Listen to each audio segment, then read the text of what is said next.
Can a psychic being take birth in two bodies? ये प्रश्न है कि कोई चैत्य सत्ता जो है क्या दो शरीरों के अंदर आ सकती है एक साथ, उनमें जन्म ले सकती है? It is not quite so simple as that. The psychic being is the result of evolution. क्रम विकास का परिणाम है psychic being. That is to say evolution of the divine consciousness which spread into matter and slowly lifted up matter, made it develop to return to the divine. Evolution of the divine consciousness, वो divine consciousness जो कि matter जड़ तत्व के अंदर बिखरी हुई है और जो धीरे धीरे जड़ तत्व के अंदर ऊपर लिफ्ट अप हो रही है, made it develop to return to the divine. Psychic being क्यों बना है? To return to the divine. Matter को जो डिवाइन की तरफ रिटर्न करने के लिए डेवलप कर रहा है, वो तत्व है साइकिक बीइंग। जो क्रम विकास का परिणाम है, जो जड़ तत्व के अंदर निहित होके उसको इवोल्व कर रहा है, अगर ये न हो तो ऐसा कोई तत्व नहीं है जो इसको इवोल्व करने के लिए प्रेरित करे, इसको आगे बढ़ने के लिए प्रेरित करे। The psychic being was formed by this divine centre. Psychic being जो है, ये जो साइकिक ए डिवाइन सेंटर है, जो progressively through all the births move कर रहा है, उससे फॉर्म होता है। There comes a time when it reaches a kind of perfection, perfection in its growth and formation. इस सारे क्रम विकास के अंदर एक समय पूर्णता का एक ऐसा पड़ाव, एक ऐसी सीढ़ी, एक ऐसा स्थान आता है जब ग्रोथ मतलब उसकी प्रगति, उन्नति किस अवस्था में विकसित हो चुका है और उसकी बनावट, उसकी संरचना, जैसे अभी गढ़ा जा रहा है फूलों के अंदर, पशुओं के अंदर धीरे धीरे, पर उसकी एक सर्टेन एक अवस्था उसको मिलती है मनुष्य के अंदर आके, और उसके अंदर भी आप ये देखते हो कि सबकी अलग अलग अलग अलग अवस्था है। Then most often as it has an aspiration for realisation, अपनी चीज को चरितार्थ करने की अभीप्सा होती है उसमें। और क्या अभीप्सा है? किस चीज को चरितार्थ करना? कि जो अपना मूल है उससे वापस तदात्म कैसे हो सकता है। वो आपको जो चीज परमात्मा की तरफ अभीप्सा करने के लिए प्रेरित करती है, उनसे तदात्म स्थापित करने के लिए प्रेरित करती है, उनसे प्रेम करती है, आकर्षण होता है जिनके प्रति, वो ये एकमात्र भाग हमारे अंदर है। For a greater perfection to manifest yet better the divine, it generally draws towards itself a being from the involution. उसके लिए इन्वोल्यूशन से कोई बीइंग ये अपनी तरफ आकर्षित कर लेती है। That is to say one of those entities belonging to what Shri Aurobindo calls over mind. उस एंटिटी को ये अपनी तरफ आकर्षित करती है जिसको श्री अरविंद ओवर माइंड की संज्ञा देते हैं। Who comes then to incarnate in this psychic being. पर ये प्रारंभिक अवस्था में नहीं, ये तो जब वो एक सर्टेन अवस्था में पहुंच जाए तब। It can be one of those entities man generally call gods, some kind of deities, जिनको देवता बोलते हैं मनुष्य, वो एंटिटीज, वो सत्ताएं। And when this fusion occurs, जब ये फ्यूजन, एक का दूसरे के अंदर मर्ज होना, उसके अंदर निमज्जित होना, वो जब हो जाता है, the psychic being naturally is magnified.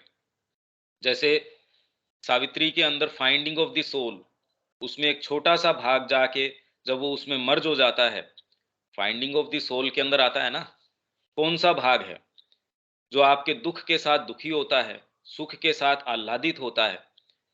कह रहे हैं इसकी आत्मा दुख पा रही है, तो गीता तो कह रही है आत्मा ने तो आज ये है, न सर्दी न गर्मी, उसको न कोई अग्नि जला सकती है, वायु उसको सुखा सकती है, ऐसा कुछ नहीं हो सकता। तो ये कहना कि आत्मा दुख पा रही है, आत्मा बड़ी सुखी है इसकी, तो आत्मा तो इन चीजों से अप्रभावित है, तो कौन सी वाली आत्मा की बात चल रही है? वो भाग जो इन सारों के साथ संलग्न होता है, अगर वो इनके साथ संलग्न न हो तो हमारा क्रम विकास नहीं होगा। अपने आप के अंदर अगर शरीर को छोड़ दिया जाए, अपने आप के अंदर मन को छोड़ दिया जाए, प्राण को छोड़ दिया जाए, तो वो कभी भी आगे का आरोहण है, आगे की अभीप्सा है, वो उनमें नहीं होगी। तो ये जो भाग है आपके साइकिक का, एक उसका छोटा प्रतिनिधि इन सारी सत्ताओं के साथ जुड़ जाता है, जिसको बोलते हैं अंगूठे की साइज का है, वो इनके साथ आके मिल जाता है। And then it has the power to produce emanations. जब ऐसा होता है तो ऐसी सत्ता, उसमें अपने एमिनेशंस, अपनी विभूतियां हैं, अपने निश्रित अंग हैं, कि एक प्रकांड कोई ऐसे कोई विभूति हैं, उनके 5 रूप हैं, अलग अलग उनके तत्व हैं, गुण हैं, वो अलग अलग शरीरों के अंदर काम कर सकते हैं। दुर्गा के ये रूप हैं साहब, इनके ये रूप हैं, तो ऐसे एमिनेशंस प्रोड्यूस करने की उसके अंदर पावर या शक्ति आ जाती है। These beings have the power to produce emanations, that is to say they project out of themselves a part of themselves. अपना एक अंग प्रोजेक्ट करते हैं, which becomes independent and goes into others to incarnate itself। माँ कहती है कि मैं अपने जीवन के अंदर किसी से एक क्षण के लिए भी मिली हूं। जिसको मैंने अपना लिया है वो तो बात ही अलग है, पर जिसको भी मैं एक क्षण के लिए भी मिली हूं, उसके लिए भी मैं अपने आप को उत्तरदायी मानती हूं, और उसका मेरी चेतना के अंदर स्थान होता है। और जिसको माँ अपना लेती हैं अपने शिष्य के रूप में, अपने चाइल्ड के रूप में, वो कह रही है उसके साथ मेरा एक एमिनेशन जुड़ जाता है। वो एमिनेशन हमेशा ही, मैं यहाँ से प्रत्यक्ष या परोक्ष रूप से उसके पास कोई भी चीज भेजती हूँ, वो मेरे से कम्युनिकेट करता रहता है। जैसे मान लीजिए आपके ऊपर एक ट्रांसमीटर फिट कर दिया गया, जो अपने बेस स्टेशन से जुड़ा हुआ है, तो वो एमिनेशन आपके साथ माँ का एक अंश है, वो हमेशा ही आपके साथ है। वो आपकी जो भी स्थितियां हैं, जो आपकी उतार हैं, चढ़ाव हैं, आपकी अभीप्साएं हैं, तकलीफ है, आराम है, आप स्वयं नहीं समझे, आप कितना अपने अंदर की चीजें समझते हैं। बाहरी भाव एक अलग चीज है, पर वो आपकी यथा स्थिति सारी की सारी कम्युनिकेट कर देता है अपने बेस जो है, जो माँ स्वयं है, उन तक वो एमिनेशन भेज देता है। और माँ यथा योग्य जो क्रियाएं हैं, इसीलिए हमारी साधना आगे प्रगति कर सकती है। अगर हमारे अपने ऊपर इसका दायित्व छोड़ दिया जाता, तो कदाचित ही ये संभव था, ये संभव ही नहीं था कि हम ये कर पाते। तो अगर हम हृदय से ये कहते हैं माँ मैं आपका हूं, वो करते ही ये एक ओकल्ट प्रक्रिया है, ये गुह्य प्रक्रिया है जो आपके साथ होती है।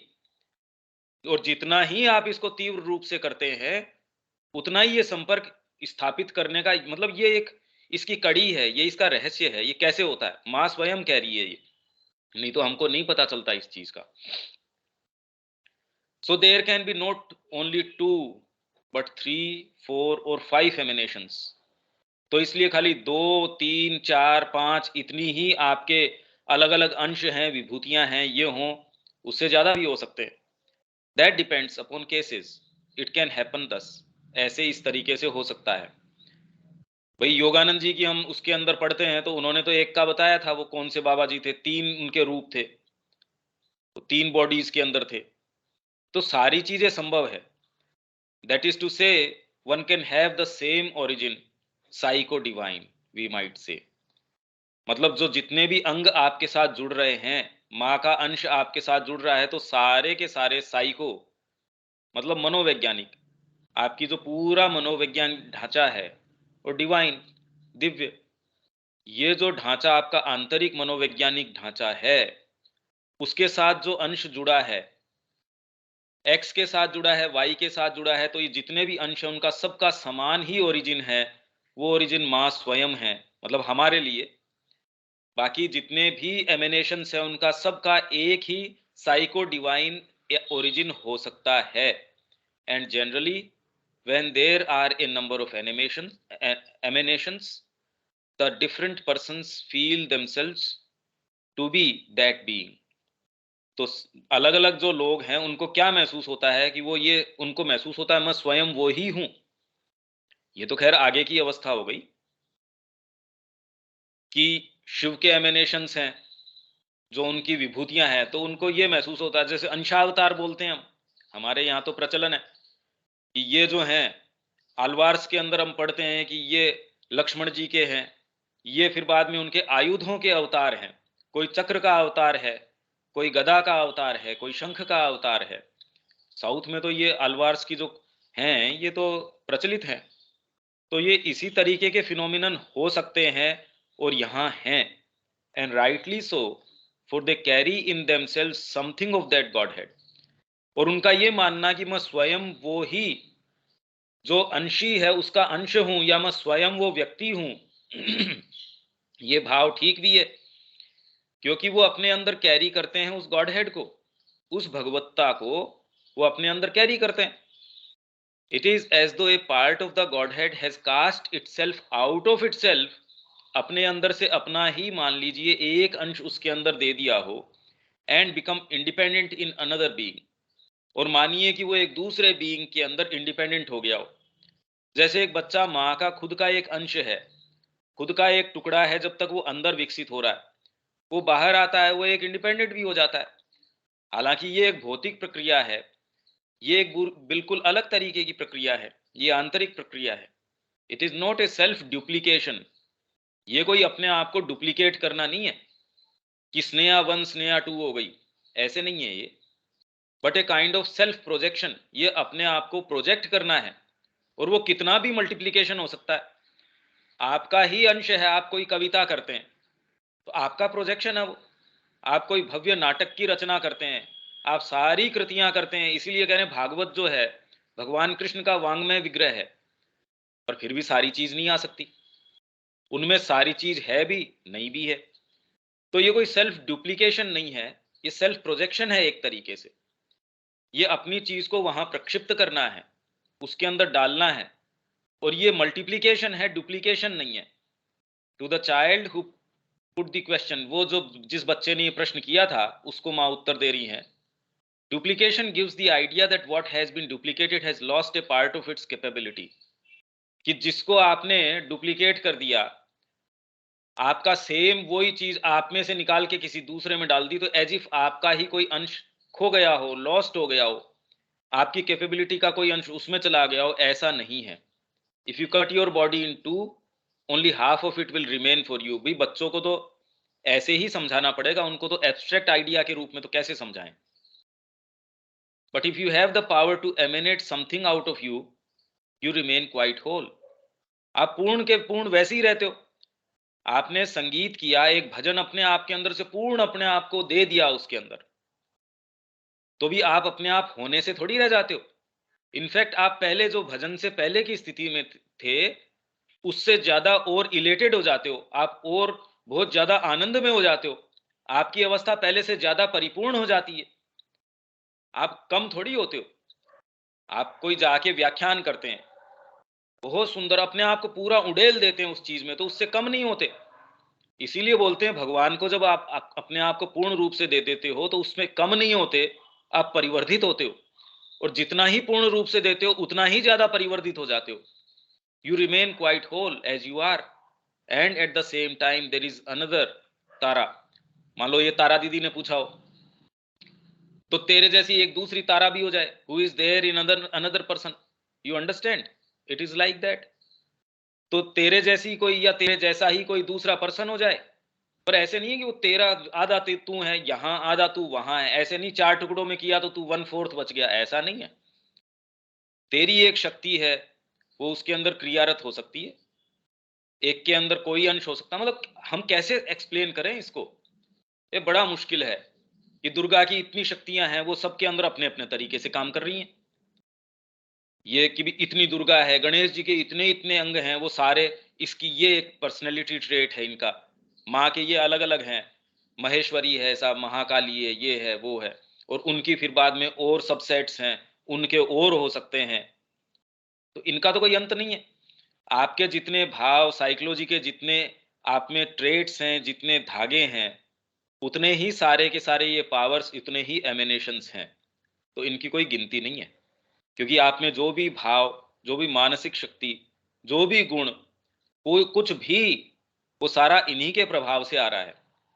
और जितना ही सुंदर आ रहा है, ज्यादा से ज्यादा इनका ही प्रभाव इन्फिल्ट्रेट कर रहा है। और अगर खराब आ रहा है, इसका मतलब नीचे का प्रभाव आप में ज्यादा इन्फिल्ट्रेशन कर रहा है। तो समझदारी इसके अंदर है कि कौन से वाला प्रभाव हम ज्यादा उसको स्थान देते हैं। तो ये एक समझने के लिए है, और तो बाकी इसमें क्या कह सकते हैं। इसमें तो कोई बहुत विशेष कुछ कहने की कोई बात नहीं है। इसमें अब आगे चल सकते हैं। स्नेहा, कोई इसमें कोई बात, कोई चीज? नहीं भैया, आगे बढ़ सकते। ठीक है। सी ऑफ वाइब्रेशन सराउंडिंग ऑल, ये प्रैक्टिकल बात है कि आपके चारों तरफ एक सी ऑफ वाइब्रेशंस, स्पंदनों का एक समुद्र है, एक अथाह सागर है। I have met a large, very large number of people who complained that they were receiving nothing. That is to say, they said they did not have the forces they needed. उनके पास जो आवश्यकता है वो शक्तियां उनके पास है नहीं। शक्ति इन द सेंस, मैं ये काम करना चाहता हूं माँ का, माइंड मेरा इसके अंदर लगता ही नहीं है। मैं माँ का कार्य करना चाहता हूं, शरीर साथ देता नहीं है। मैं उनके प्रति भावना रखना चाहता हूं, पर मेरे भाव तो अटके हुए हैं मेरे परिवार के अंदर, मेरे सगे संबंधियों के अंदर, मेरी अपनी मान बढ़ाई के अंदर, मेरी सिक्योरिटी इनसिक्योरिटी के अंदर, मेरे आदर्श के अंदर, मेरे ये के अंदर, या इवन मेरे मोक्ष के विचार के अंदर। माँ के लिए फुर्सत नहीं है, मेरा मोक्ष कैसे हो जाए? ऐसे व्यक्तियों की हम बात कर रहे हैं जो अपना सर्वस्व छोड़ के आश्रम में आ गए, माँ की शरणागति के अंदर उनकी जीवनियां लिख दी, परसों तक, बीसों तीसों वर्षों तक जो लेफ्ट राइट नहीं देख रहे, एकमात्र माँ श्री अरविंद का जो वाक्य है उनके लिए आदेश स्वरूप और अंतिम चीज है। वो एक सर्टेन अवस्था के ऊपर आके माँ से ये कहते हैं, माँ रिक्तता महसूस होती है, ऐसे लगता है कि कुछ मिला नहीं, एज इफ साधना पूर्ण नहीं है, अपूर्ण है, खालीपन है, कुछ मेरा हुआ नहीं। तो माँ का जो जवाब है बड़ा परम जवाब है। वो तो माँ कहती है, नो वंडर, इसमें क्या आश्चर्य की बात है कि तेरे आज तक इतने वर्षों से कुछ हुआ नहीं। मैं ये उदाहरण इसलिए दे रहा हूं कि हम जिस स्थिति के अंदर हैं, हमको समझना पड़ेगा कि ये गुत्थी कितनी मुश्किल है। एक ऐसा व्यक्ति जो पूर्ण अपना देखे और लेफ्ट राइट देखता नहीं सुबह से लेके रात तक, जिसके एकमात्र विचार माँ है, जिसके ऊपर संदेह नहीं किया जा सकता, वो ये रिक्तता का जब बयान करता है तो माँ कहती है, नो वंडर, तेरा अगर कुछ हो जाता तो आश्चर्य की बात थी कि ऑल अलोंग तेरे तो खाली तेरे अलावा कोई दूसरा विचार ही नहीं था, तू तो तेरे ऊपर ही कंसंट्रेटेड है। मतलब सतप्रेम के एजेंडा के अंदर माँ ये कह रही हैं, बताओ सारा एजेंडा अपने अंतरंग से अंतरंग, अपने जो ट्रांसफॉर्मेशन के उनके अनुभव हैं, जो किसी से और से वो शेयर नहीं कर रही, वो उनसे शेयर कर रही हैं। जो टेप कर रहे हैं उनके टॉक्स को, उनके अनुभवों को, उनको माँ ये कह रही है कि तेरे को आज तक तेरे अलावा किसी और से मतलब ही नहीं है, तेरे को खाली तेरे से कंसर्न है, और तेरे को कोई मतलब नहीं है कोई दूसरा। ये हमको सोचने के लिए मजबूर कर देता है कि वास्तव में स्थिति क्या है। हमारे जो वहम हैं, ये हमको एक एक रियलिटी चेक दे देता है कि हम कहाँ हैं, मानव प्रकृति किस तरीके की है। It was because they were absolutely incapable of receiving them. वो बिल्कुल इनकेपेबल थे कि वो फोर्सेस रिसीव करते। इनकेपेबल क्यों है? इनसिंसियर है इसलिए। And there was 100,000 times more force than what they could receive. और आप रिसीव कर सकते हैं उससे 1000 गुना फोर्स आपके चारों तरफ होती है। आप जितना रिसीव करने की आपकी क्षमता है, उससे 1000 गुना फोर्स आपके चारों तरफ परमात्मा ने उपलब्ध करवा रखी है। It is like that. You are in a sea of tremendous vibrations and you are not at all aware of it because you are not receptive. And there is such a resistance in you that if something succeeds in entering, और खुदा ना खास्ता आप में कोई चीज कोई गलती से घुस भी गई, माँ की कोई कृपा, माँ की कोई शक्ति, जनरली हम कहते हैं भाई माँ की तो कृपा बड़ी जबरदस्त आ रही है, वो माँ की शक्ति कितनी आ रही है वो तो पता नहीं, बाद की बात है। इससे ये कि हमारी धारण सामर्थ्य जो है, धारण क्षमता है, बहुत छोटी सी है। एक बूंद आती है उसमें तो हम डांस करने लग जाते हैं। गलती से अगर एक बूंद अंदर प्रवेश कर जाती है उसमें तो हम ऊपर नीचे होना शुरू कर देते हैं, इसलिए वो आ भी नहीं पाती। 3/4 ऑफ व्हाट एंटर्स, मतलब कितनी जोरदार बात है कि आपके प्रतिरोध के बावजूद, if something succeeds in entering, अगर कोई चीज आप में प्रवेश करने में सफल हो भी जाती है तो उसका 3/4 भाग जो है is thrown out violently because you are not able to contain it. आप, धारण सामर्थ्य की बात आ गई ना, ये धारण सामर्थ्य है ही नहीं। ये तो सब तुष्ट है, अभी हम कर रहे थे जो रिकॉर्ड ऑफ योग के अंदर, धारण सामर्थ्य शरीर के अंदर, फिर बाद में आपके वाइटल के अंदर, फिर बाद में आपके माइंड के अंदर, आपकी भावनाओं के अंदर धारण करने की कैपेबिलिटी नहीं है। एक छोटा सा विचार आता नहीं, अगर आपको कोई जेन्युइन छोटा सा एक्सपीरियंस भी हो गया, लोग ऐसे ऐसे, मतलब मेरी कुंडलिनी हिल गई, अरे यार मतलब परमात्मा कुंडलिनी से प्रभावित हो रहा है, मेरे को अनुभूति हो गई, और वो उस एक अनुभूति को लेके अब वो तो धरती पे पांव टिकते ही नहीं उसके। तो आप उसका जो कोई चीज प्रवेश करती है तुरंत एनकैशमेंट शुरू कर देते हैं, वो भी नहीं करते हैं तो धारण सामर्थ्य ही नहीं है। वो इतनी पोटेंट चीज है, इतनी शक्तिशाली चीज है कि एक ट्रिकल आप में एंटर करता है तो 3/4 आप उसको जो है वायलेंटली उसको बाहर फेंक देते हैं, बातचीत करके, ऐसे ऐसे काम करके जो शक्ति को बिखेर देते हैं। I do not speak of this usually, मैं इसको यूजुअली तो मैं इस विषय में बात नहीं करती, but since we are talking about the subject I am telling you, and perhaps one day I shall give you examples of it. इसमें तो खैर आवश्यकता ही नहीं है, तो हम खुद इसके एग्जांपल्स देख सकते हैं। थोड़ी सी हमारे में शक्ति का कुछ भंडार हुआ, आर्य शिक्षा पद्धति के अंदर यही था। सबसे पहले अगर आपको महत एक ऐसी संस्कृति, उसका दायित्व कोई आपको वहन करना है, एक विशाल भवन बनाएंगे, सबसे पहले क्या करना है, नींव मजबूत होनी चाहिए, तब उसके ऊपर आधार, उस आधार पे आप कुछ भी बना सकते हैं।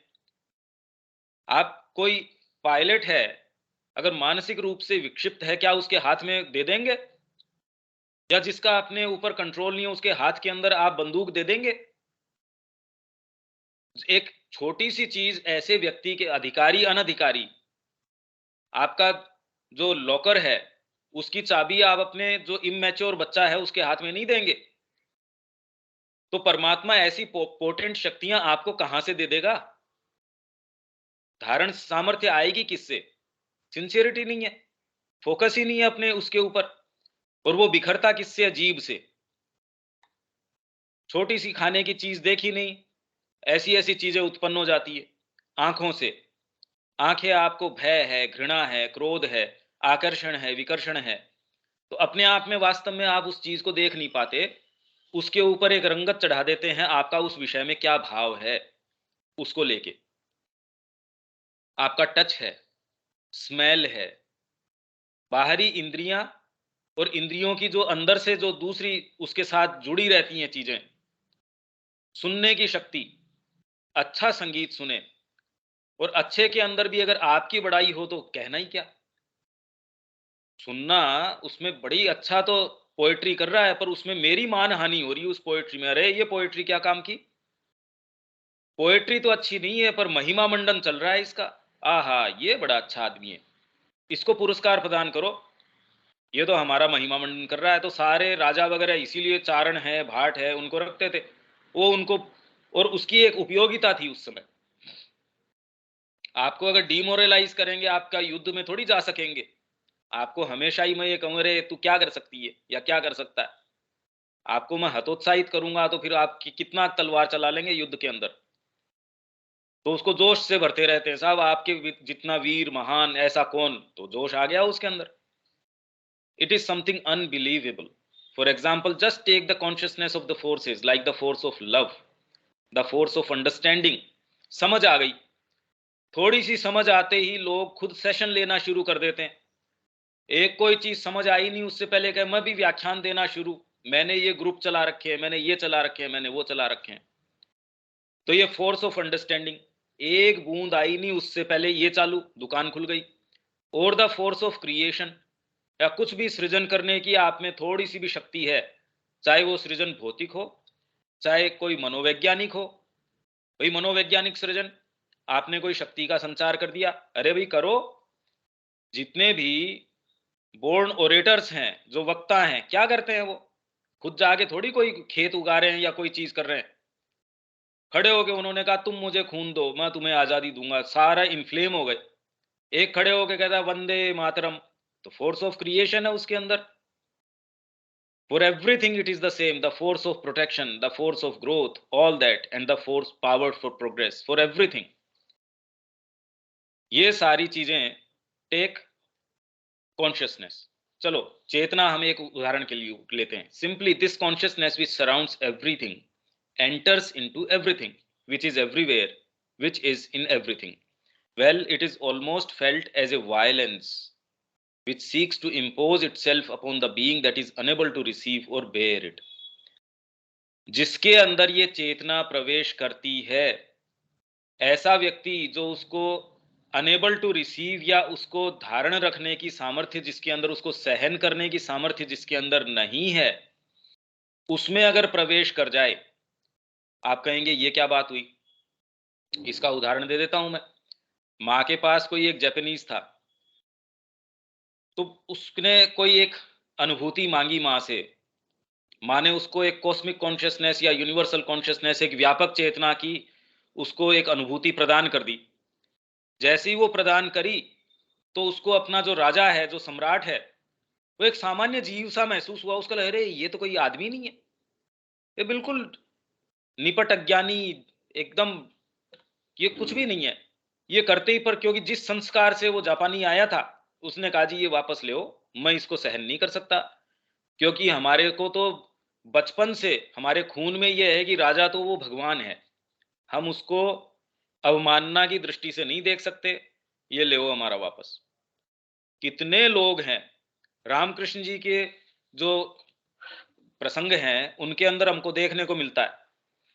एक कोई आए, उनके अंदर कुछ भाव थे, जैसे हम कह रहे हैं कि भी इतने भाव राधा जी में है, इतने कृष्ण जी में है, कोई महान से महान संत है उसके अंदर इतने जो है उनका आविर्भाव होता है, तो उसके अंदर सर्टेन नंबर ऑफ भाव का आविर्भाव उनको नजर आया। तो देख के कहते भाई ये भाव तो हैं, पर ये आदमी तो उपयुक्त है नहीं, ये तो इसमें तो ठहर नहीं सकते, ये तो इसको कंटेन कर ही नहीं सकता। यही पता चला। इसीलिए अगर आप बहुत सीरियसली इसको परस्यू करते हो, कोई ऐसी चीज को अपने अंदर उतार लाते हो, तो आप पागल हो जाते हो, क्योंकि हमारी धारण क्षमता ही नहीं है।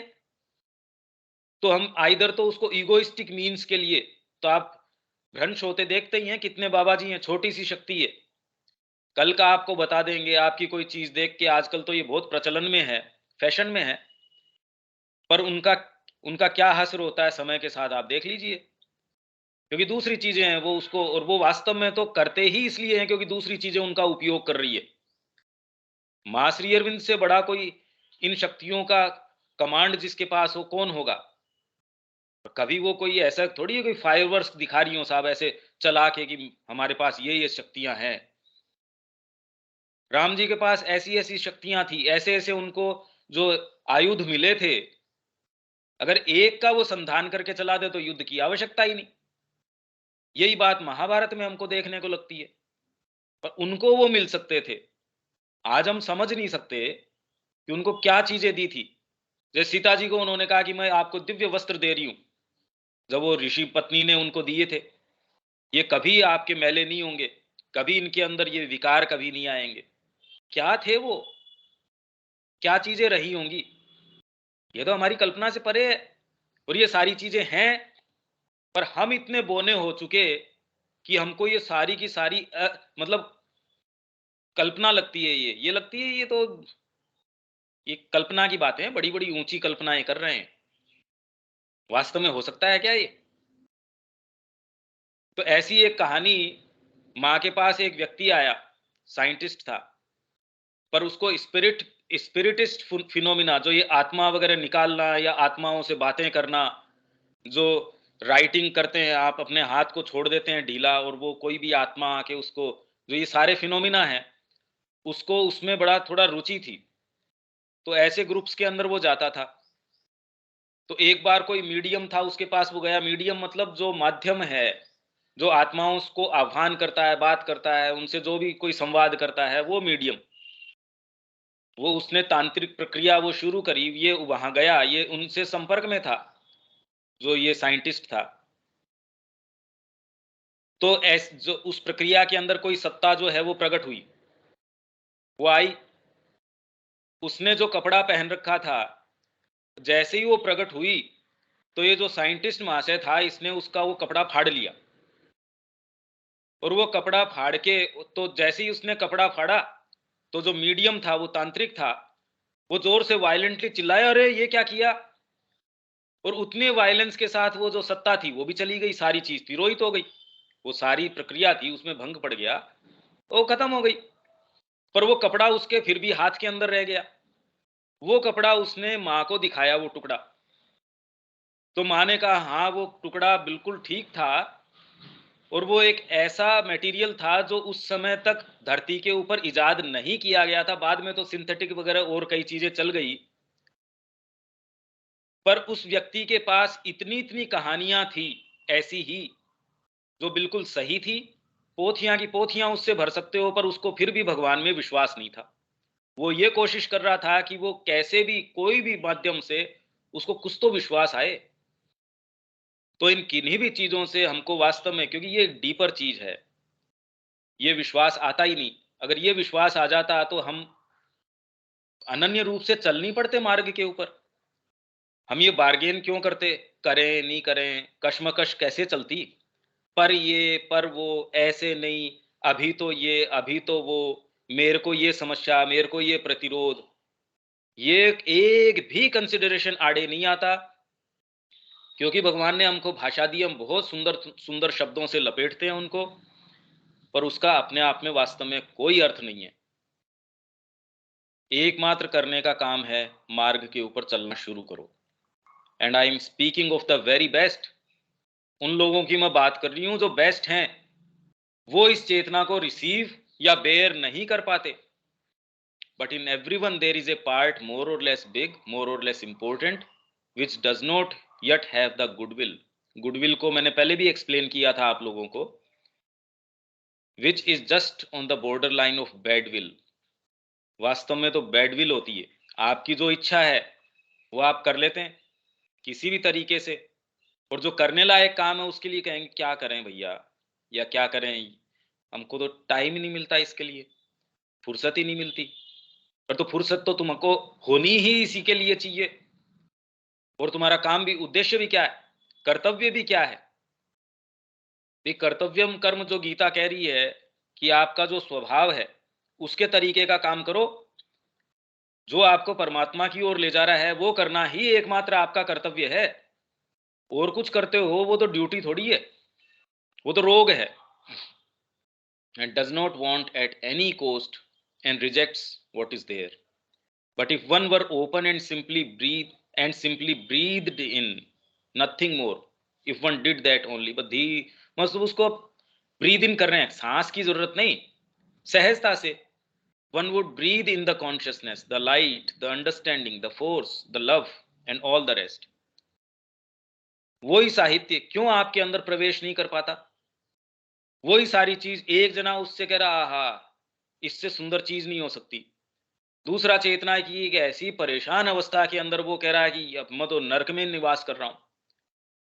तो हमको उसका रहस्य या उसकी कड़ी या बुद्धि हमारी इनसिंसियरिटी में खोजनी पड़ेगी, कहीं ना कहीं कमी है। And all that is wasted upon earth because the earth is not ready to take it. और ये सारी चेतना है, लाइट है, प्रकाश है, अंडरस्टैंडिंग है, ज्ञान है, फोर्स है, लव है, और बाकी ऐसी ही चीजें जो भी डिवाइन के और एट्रीब्यूट्स हैं, वो सारे के सारे अर्थ के ऊपर वेस्ट हो जाते हैं, क्योंकि पृथ्वी जो है not ready to take it, वो इसके लिए अभी तैयार नहीं है। ये बहुत इंटरेस्टिंग है हमारे लिए, प्रैक्टिकल भी है, मतलब इसको करना चाहिए। इसमें कोई बात स्नेहा,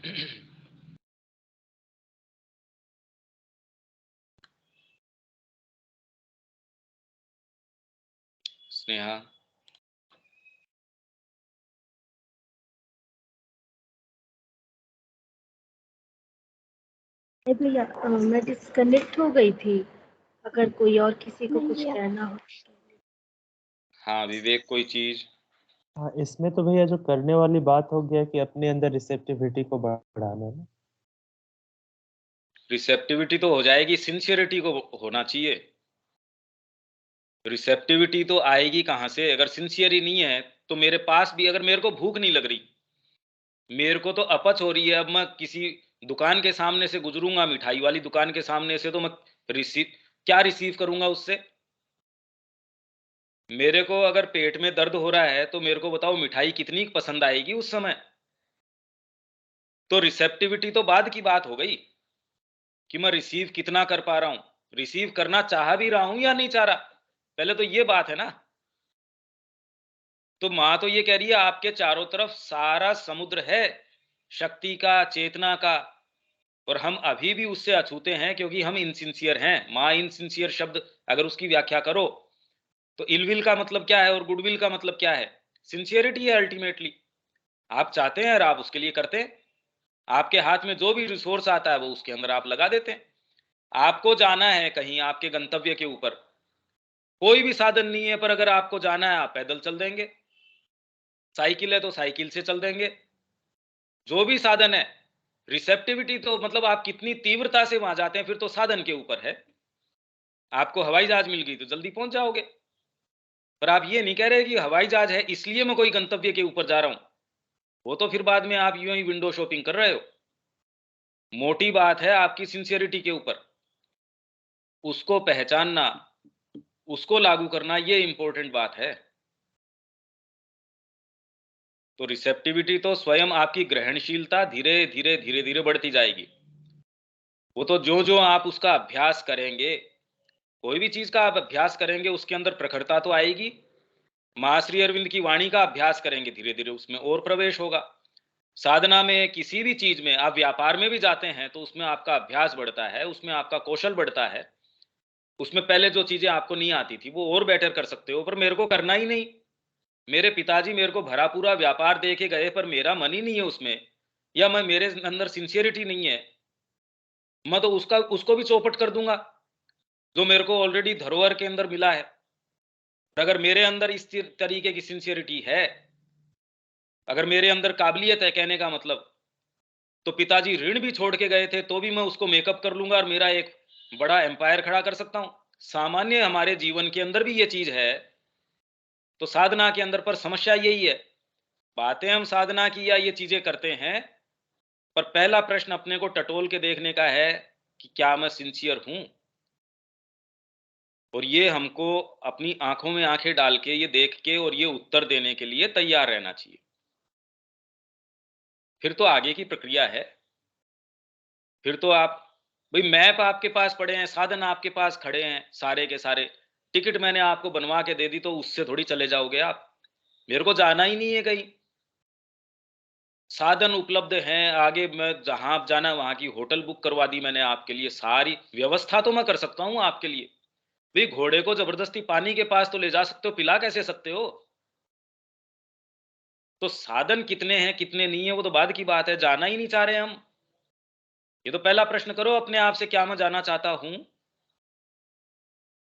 उसका उत्तर आपकी आत्मा अपने आप दे देगी कि वास्तव में अगर आप जाना चाहते हो या नहीं चाहते हो। चाहते हो तो वो अपने आप अपनी व्यवस्था करनी शुरू कर देगी। सारी चीज केंद्र के अंदर किस धुरी पे घूम रही है? सच्चाई, सिंसियरिटी। आप कोई चीज नहीं कर पा रहे उसका एकमात्र कारण है कि आप इनसिंसियर हो। मतलब आप बिना सोचे समझे ये उत्तर तो अपने आप को दे ही सकते हो तुरंत ही कि मैं इनसिंसियर हूं। अब ये इनसिंसियरिटी कहां है, उस पार्ट को मैं खोज लूं और उसके अंदर कुछ करना शुरू करूं। और किसी के कोई बात इसके अंदर? नहीं तो आगे चलते हैं।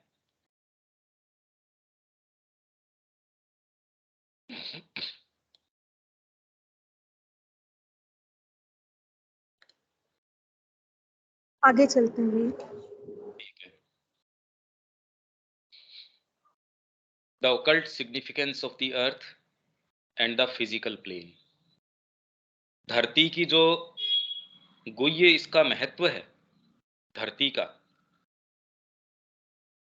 अगर आप वास्तव में इसको समझ सकें, इसीलिए सारे अवतारों का केंद्र, क्योंकि ओकल्ट सिग्निफिकेंस इसकी ये है कि क्रम विकास में क्यों है, सारे तत्व का यहाँ इन्फिल्ट्रेशन है, सारे यहाँ आके जुड़ रहे हैं।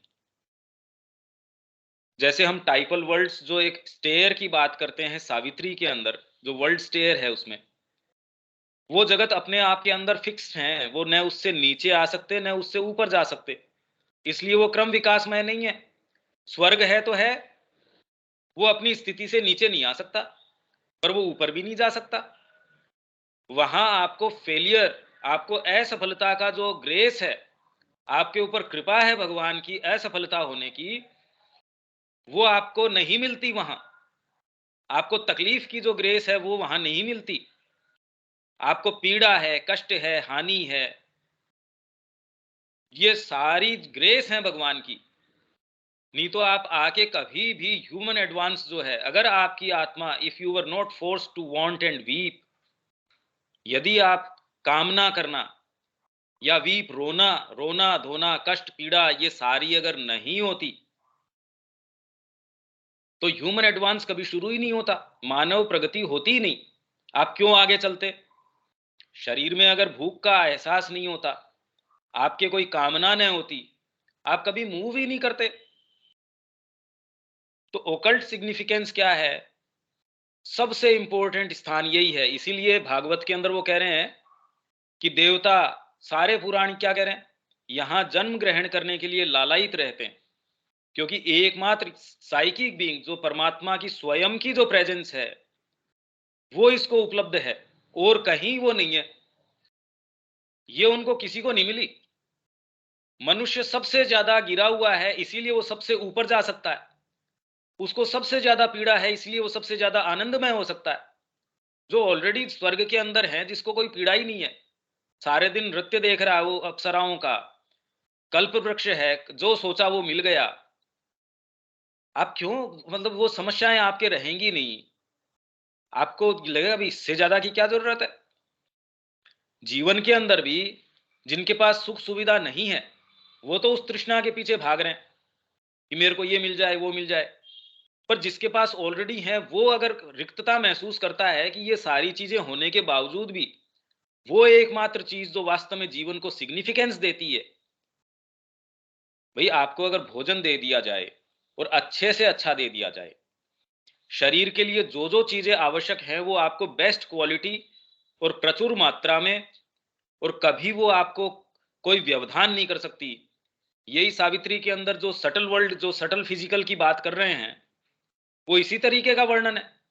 यहां जो आप सुंदरता बगीचों की कल्पना करते हैं, वहां वो पूर्ण है। यहां आप भोजन अच्छा भी करेंगे तो भी शरीर की एक लिमिटेशन है, आपकी एक भूख है, उसकी लिमिटेशन है, पेट की एक लिमिटेशन है। वहां आपके अगर मन के अंदर आता है सटल फिजिकल के अंदर, साहब ये मेरे को तो अंगूर और ये वाले बेस्ट क्वालिटी, यहां तो वो संभव ही नहीं है, या कुछ भी, वो आपका न तो दिल भरेगा, मतलब अनंत काल तक खाते रहो। पर अल्टीमेटली अगर इसको कुल मिला के देखें तो मतलब ये क्या है? ये किस तरीके का परफेक्शन है? क्या है ये? उसकी बजाय अगर एक क्षण माँ का जो कृपा पात्र मैं बन जाऊं, उनकी कृपा मेरे ऊपर हो, मैं उनको सेवा कर लूं, चाहे मैं तकलीफ में पड़ा हूं, चाहे शरीर के अंदर पूरे के अंदर कीड़े घुस रहे हो, मेरे तो पूरा शरीर सड़ रहा हो, रोगग्रस्त हो रहा हो, वाइटल के तरीके से मैं बिल्कुल छिन्न भिन्न हो रहा हूं, माइंड के स्तर के ऊपर मेरी चलती ना हो। जैसे श्री अरविंद ने अफोरिज्म्स में कहा कि वाणी से मैं कहता हूं, उससे पहले कोई दूसरी चीज अधिकृत कर लेती है, और वो मेरे मुंह से ऐसी चीज कहलवा देती है, बुद्धि उसको देख के कांप उठती है। तो माँ ने उस अफोरिज्म का फिर बाद में एक्सप्लेनेशन दिया कि सामान्य व्यक्ति के साथ भी यही होता है, पर उल्टा होता है। बुद्धि कहना एक चीज चाहती है, पर आपका क्रोध है, आपकी घृणा है, आपकी आसक्ति है, आपकी लालसा है, कामना है, ये सारी की सारी वाणी के अंदर घुस के जो बुद्धि कहना चाहती है एक चीज, आप कहते हो दूसरी चीज। कहने गए थे एक चीज, उससे लड़ाई दंगा करके आ गए। श्री अरविंद के साथ बिल्कुल उल्टा था। बुद्धि अपने आप के अंदर जिस स्तर के ऊपर थी वो भी पराकाष्ठा में थी, पर जो दूसरे हायर पावर्स थे वो इतना उनको तरीके से अपने आप की अभिव्यक्ति के लिए उपयोग में ले रहे थे कि कहना एक चीज चाह रहे हैं, पर एक हायर सत्य आ गया, वो ऐसी चीज कह जाता है, बुद्धि उसके सामने थरथरा जाती है। अरे ये क्या सत्य कह दिया मैंने, ये क्या बात है। तो ये ओकल्ट जो सिग्निफिकेंस है यहां अर्थ के अंदर, आपके नीचे के हिस्से हैं वो भी इसके अंदर आके काम करते हैं। सबकॉन्शियंट है, इनकॉन्शियंट है, फिर ऊपर आपके जो भाग हैं, आपका प्रवेश है इसके अंदर, मन का प्रवेश है, प्राण का प्रवेश है, उच्चतर और जो चीजें हैं उनका प्रवेश है, और ये सारे आके आपके माध्यम से अपने आप को अभिव्यक्त करते हैं। तो अर्थ के अंदर इनकी जो एक पूरी जटिलता है, आपके अंदर एक कोई भी व्यक्ति लीजिए, मान लीजिए स्नेहा ले लिया, विनीता को ले लिया, उसके अंदर भावनाएं हैं, उसका खुद का शरीर है, उसका माइंड है, हृदय है, नीचे से आती कामनाएं हैं, भय है, आपके रेशियल इंप्रेशंस हैं, मनुष्य जाति के अपने अपने तरीके के भय हैं, आप जिस परिवार में पैदा हुए उसके अपने तरीके की सोच है, समझ है, आसक्तियां हैं, विकर्षण है, आकर्षण है, आप जिस ब्राह्मण हो, क्षत्रिय हो, वैश्य हो, शूद्र हो, उसका एक अपना रेशियल इंप्रेशन है, वो है आपके ऊपर। आप भारतीय हो, आप बिहारी हो, आप ये हो, उस एक पूरे समुदाय का वो भी आपके अंदर कोई चीज प्रवेश करती है। फिर भारतीय हो, फिर आप, मतलब ये लार्जर एंड लार्जर सर्कल्स हैं। उसमें आप पेशे से क्या हो, जैसे कि साहब ये तो ड्राइवर्स हैं, उनकी एक एक अपने तरीके का ट्रेट है। ये बाल काटने वाले हैं, इनका एक अपने तरीके का एक ट्रेट है। सारे के सारे आपके बीइंग के अंदर अपनी वॉइस डालते हैं। तो इसकी सिग्निफिकेंस क्या है कि इन सारों को समाहित करके इस सारी गुत्थी को ऐसे सुलझाओ कि ये वापस परमात्मा की ओर चली जाए, तो आपका शरीर भी धन्य हो जाएगा।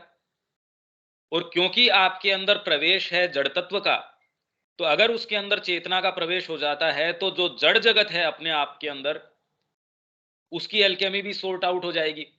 एक लेबोरेटरी के अंदर मान लीजिए कोई एक रोग है, उसके उसके ऊपर सफलता से कोई उन्होंने कोई चीज बना ली, उसके ऊपर उसकी कोई रेमेडी बना ली उन्होंने, तो अब तो सोल्व हो गई वो चीज, वो तो फिर बाद में सबको दी जा सकती है। तो वन मैन्स परफेक्शन, इसीलिए एक व्यक्ति का परफेक्शन भी है, still can save the world.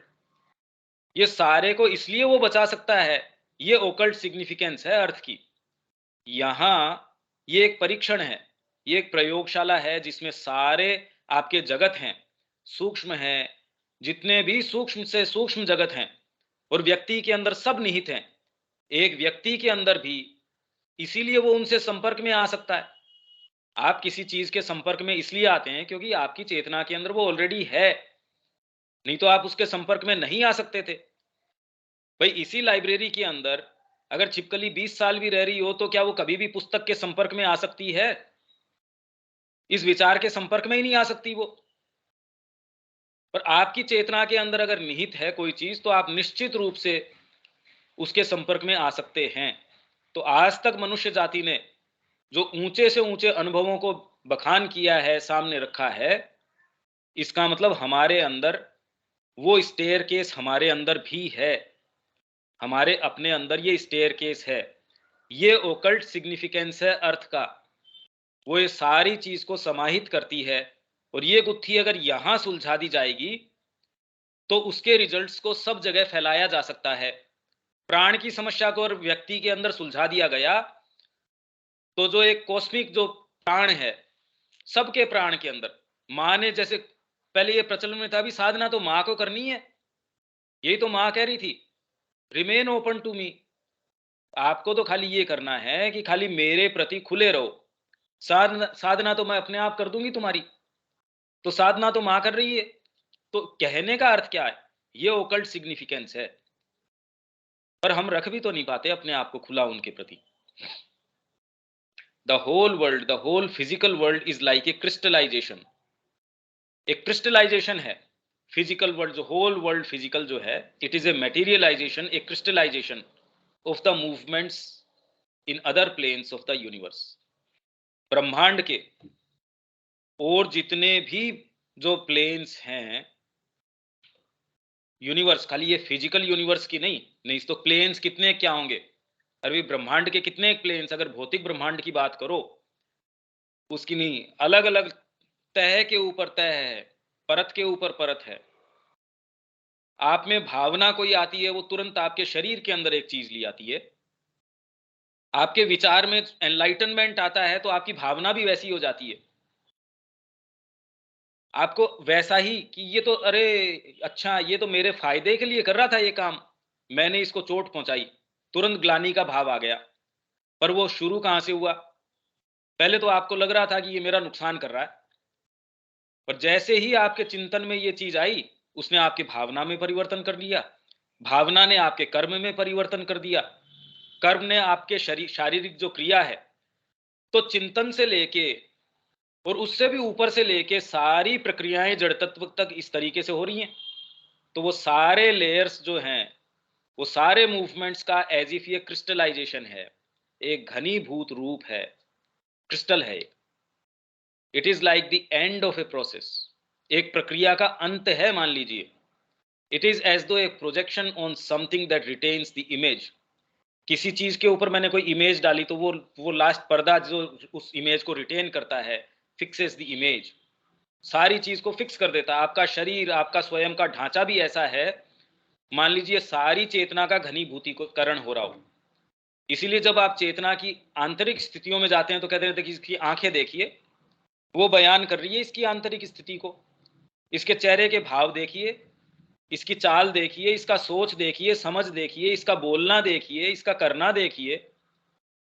इसीलिए श्री अरविंद जो है मां के लिए कह रहे हैं, उनका एक एक एक्ट जो है तंत्र सम्मत था, तांत्रिक था। तांत्रिक मतलब जिसको हम वैसे तांत्रिक कहते हैं वो नहीं, तंत्र का मतलब ये है कि आपका संपर्क परमात्मा से। तो एक एक एक्ट जो है उसके तारतम्य के अंदर था।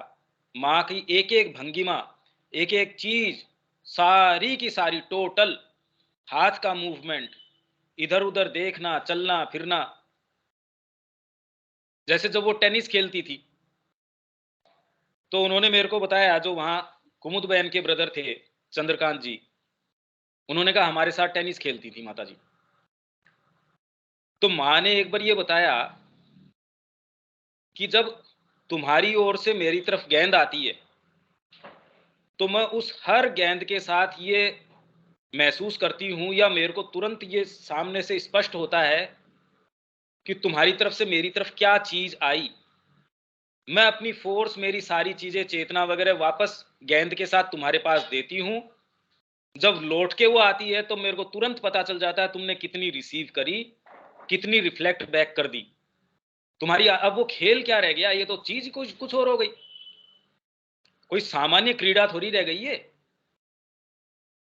ये तो साधना की, सोचिए आप, ध्यान का परम ध्यान, पराकाष्ठा हो गई, जिसमें जगदम्बा तुरंत आपके साथ आपकी एनर्जी ले रही हैं, आपसे आदान प्रदान कर रही हैं। तो ये खेल थोड़ी रह गया एक, तो ये ओकल्ट सिग्निफिकेंस है। तो जैसे उस वो खेल खेल नहीं है, एक ओकल्ट चीज हो गई, एक पूरी ओकल्ट एक गुह्य प्रक्रिया हो गई। तो वैसे पृथ्वी के ऊपर सारी चीज ऐसी है, हम अगर कॉन्शियस हो जाते हैं तो हमारे लिए फिर इसकी सिग्निफिकेंस बन जाती है। भाई अभी भी है, जैसे सूर्य है वो यहाँ एनर्जी दे रहा है, सारी चीजें दे रहा है, पोषण दे रहा है। जैसे ही हम उसको रिटेन कर लेते हैं, जैसे ही उसका हम लाभ उठा पाते हैं, कितनी चीजें कर सकते हैं। ये तो वर्षा होती है बिखर के रह गई, वो तो जो अपना स्वतः जो उसको करना है वो कर लिया। अब ये भी हम चर्चा कर रहे हैं, अगर आप इसके ऊपर गंभीरता से फिर चिंतन करें, मनन करें, तो इसका जो प्रभाव है वो कई गुना, मतलब अनंत गुना हो सकता है। कोई ये कोई आप टेबल नहीं बोल सकते, इंटू 2 इंटू 3 इंटू 4, ऐसे नहीं है। आज आपके सामने एक पूरा मार्ग खुला है, वो आपके सामने अनंत संभावनाएं खोल देगा, और उनमें भी सब में अपनी अपनी अनंत संभावनाएं होंगी। उसमें कोई गणित के तरीके से आप गुणा नहीं कर सकते कि 2 गुना 3 गुना 4 गुना, ऐसा कुछ नहीं है। Therefore, at every point it is the same thing as in the whole material universe. The material is a plane, isn't it? तो वो कह रहा है मटेरियल भी तो एक जगत है। Yes, it is A final result, ये तो अंतिम रिजल्ट है। अंतिम मतलब ऊपर से भी अंतिम और नीचे से भी। मटेरियल के अंदर प्रवेश है आपके बिल्कुल नेसेंस का, इनकॉन्शियंट का, सबकॉन्शियंट का, ये सारे के सारे। और वो ये कोशिश कर रहे हैं कि फिर से ये वापस अनभिव्यक्त के अंदर चला जाए, नेसेंस के अंदर चला जाए। जो आपका नीचे का पुल है, ग्रेविटेशन है, कोई भी चीज है उसको आप देखते हो साहब, ये व्यक्ति है तो मृत्यु हो गई, फल है तो सड़ गया, खत्म हो गया, डीकंपोज हो गया। समय जो है, काल है, हर चीज को मिट्टी के अंदर मिला देता है, वापस उसको वहां ले आता है। फिर उसके अंदर कोई ऐसा तत्व है, परमात्मा जीवन का एक ऐसी चीज ने इम्प्लांट कर रखी है, आप हर चीज में अपनी जो जिजीविषा है, बीज है, अपने आप को आगे अपनी संतति चलाना चाहता है। व्यक्ति है, पशु है, पूरी चीज जो है अपनी नेक्स्ट जनरेशन, जिससे कि यहाँ जीवन तत्व, जीवन से आगे माइंड का तत्व, माइंड से आगे और आगे का आरोहण है, वो संभव हो पाए। अगर ये न हो, जीने की इच्छा न हो, और डिवाइन मैनिफेस्टेशन नहीं हो सकेगा। There is an increasing materiality and a decreasing materiality. जड़ तत्व की एक बढ़ती श्रृंखला है, जड़ तत्व की एक कम होती। आपने संगीत किया तो मटेरियलिटी डिक्रीज हो गई। तो आपके मटेरियलिटी के अंदर जितना ही आप विकसित कितने होते हैं, आपके मुद्दे अगर ज्यादा मटेरियल हैं तो आप कम विकसित हैं, भोजन पे ही लग रहे हैं, आपके बाहरी पोजेशंस के ऊपर लग रहे हैं, उतने ही आप कम विकसित हैं। और यदि आप प्रेम में, साहस है, पांडित्य है, ज्ञान की पिपासा है, कला है, साहित्य है, संगीत है, तो ये तो डिक्रीजिंग मटेरियलिटी हो गई। उनमें जितना ही आप रस लेते हैं उतना ही आप विकसित हैं। And the physical plane is at the centre. Physical plane है, इसका सेंटर के अंदर है। और क्योंकि यहाँ ये अभिव्यक्ति का क्षेत्र है, इसलिए माँ ने कहा, जब माँ का माइंड और वाइटल दोनों को हटा लिया गया और खाली उनको प्योरली अपने फिजिकल के ऊपर छोड़ दिया गया, बॉडी के ऊपर, तब उन्होंने कहा, पहले तो उनको यही नहीं पता चला ये है क्या। बिल्कुल कॉन्शियस हैं, पर अब शरीर के अंदर विल पावर हो, प्राण हो, तब तो उसको हटाए। भाई हमारे तो यहाँ ये है कि प्राण चला गया, अब प्राण निकलने के बाद बचता क्या है। तो अगर वो चला जाए और माइंड चला जाए तो फिर बचता क्या है। तब उन्होंने कहा कि अब मैं महसूस करती हूं कि वास्तव में भौतिक शरीर है, उसमें डायरेक्टली परमात्मा कितना काम कर सकता है और उसका कितना परम आनंद है। इसके लिए ये भौतिक जो अभिव्यक्ति है वो जस्टिफाइड है। अगर वो नहीं होती तो भी इतनी तकलीफ पा रही है मनुष्य जाति, या जो इतनी तकलीफ को सहन किया जा रहा है क्रम विकास की, वो अनजस्टिफाइड है। ये आनंद के सामने अब सारी चीज जस्टिफाइड है। कितनी भी तकलीफ हो, इसके सामने बिल्कुल मायने ही नहीं रखती। It is like a screen on which all the intervening vibrations are projected and held. जितने भी वाइब्रेशन है, नीचे से आते, ऊपर से आते, सबलिमिनल आपके अंदर हैं, जितने भी हैं वो सारे प्रोजेक्ट हो जाते हैं एंड हेल्ड, और वहां रहते हैं एज अपॉन ए स्क्रीन। ये बंद कर दे। As upon a screen, it is an image of all that is happening. जो कुछ भी घटित हो रहा है ऊपर या नीचे, उस सारे को एक उसकी छवि है, उसको प्रक्षिप्त कर दिया। We notice it is because it is a thing done, something concrete. अभी मैं शरीर तो देख पाता हूं, आपने कविता कोई करी, कविता तो मैं देख पाता हूं, पर आपके अंदर वो कविता कहाँ है वो तो मैं नहीं देख सकता। आपके अंदर संगीत कहाँ है मेरे को क्या पता। जब आप गाते हो उतना तो मैं सुन लेता हूं, जब आप उसको एक्सप्रेस करते हो उस भाव को तो मैं देख पाता हूं, हाँ ये अच्छा भाव है इसमें। उसके बिना तो हम नोटिस कर ही नहीं सकते। It is as though you viewed the whole universe as a movement of force and this movement of force was projected till it met a screen, and on the screen it made an image. ये तब तक project होता है जब तक उसको एक screen भी प्रोजेक्टर है। अगर मैं उसको आसमान की तरफ प्रोजेक्टर का मुंह कर दूं तो कोई कुछ इमेज थोड़ी बनने वाली है, क्योंकि वो तो कहाँ डालेगा वो इमेज को। वही अगर उसके सामने जैसे टॉर्च है, मैंने चांद की तरफ कर दी, मतलब क्या होने वाला है उससे। वही अगर मैंने प्रोजेक्ट करी किसी पर्दे के ऊपर तो एक इमेज बन जाएगी। तो ये भौतिक तत्व मानिए एक वैसा ही पर्दा है, और हम उससे इसलिए वाकिफ होते हैं या उससे संज्ञान उसका हमको हो पाता है क्योंकि भौतिक में हम देख पाते हैं, हाँ ये काम है।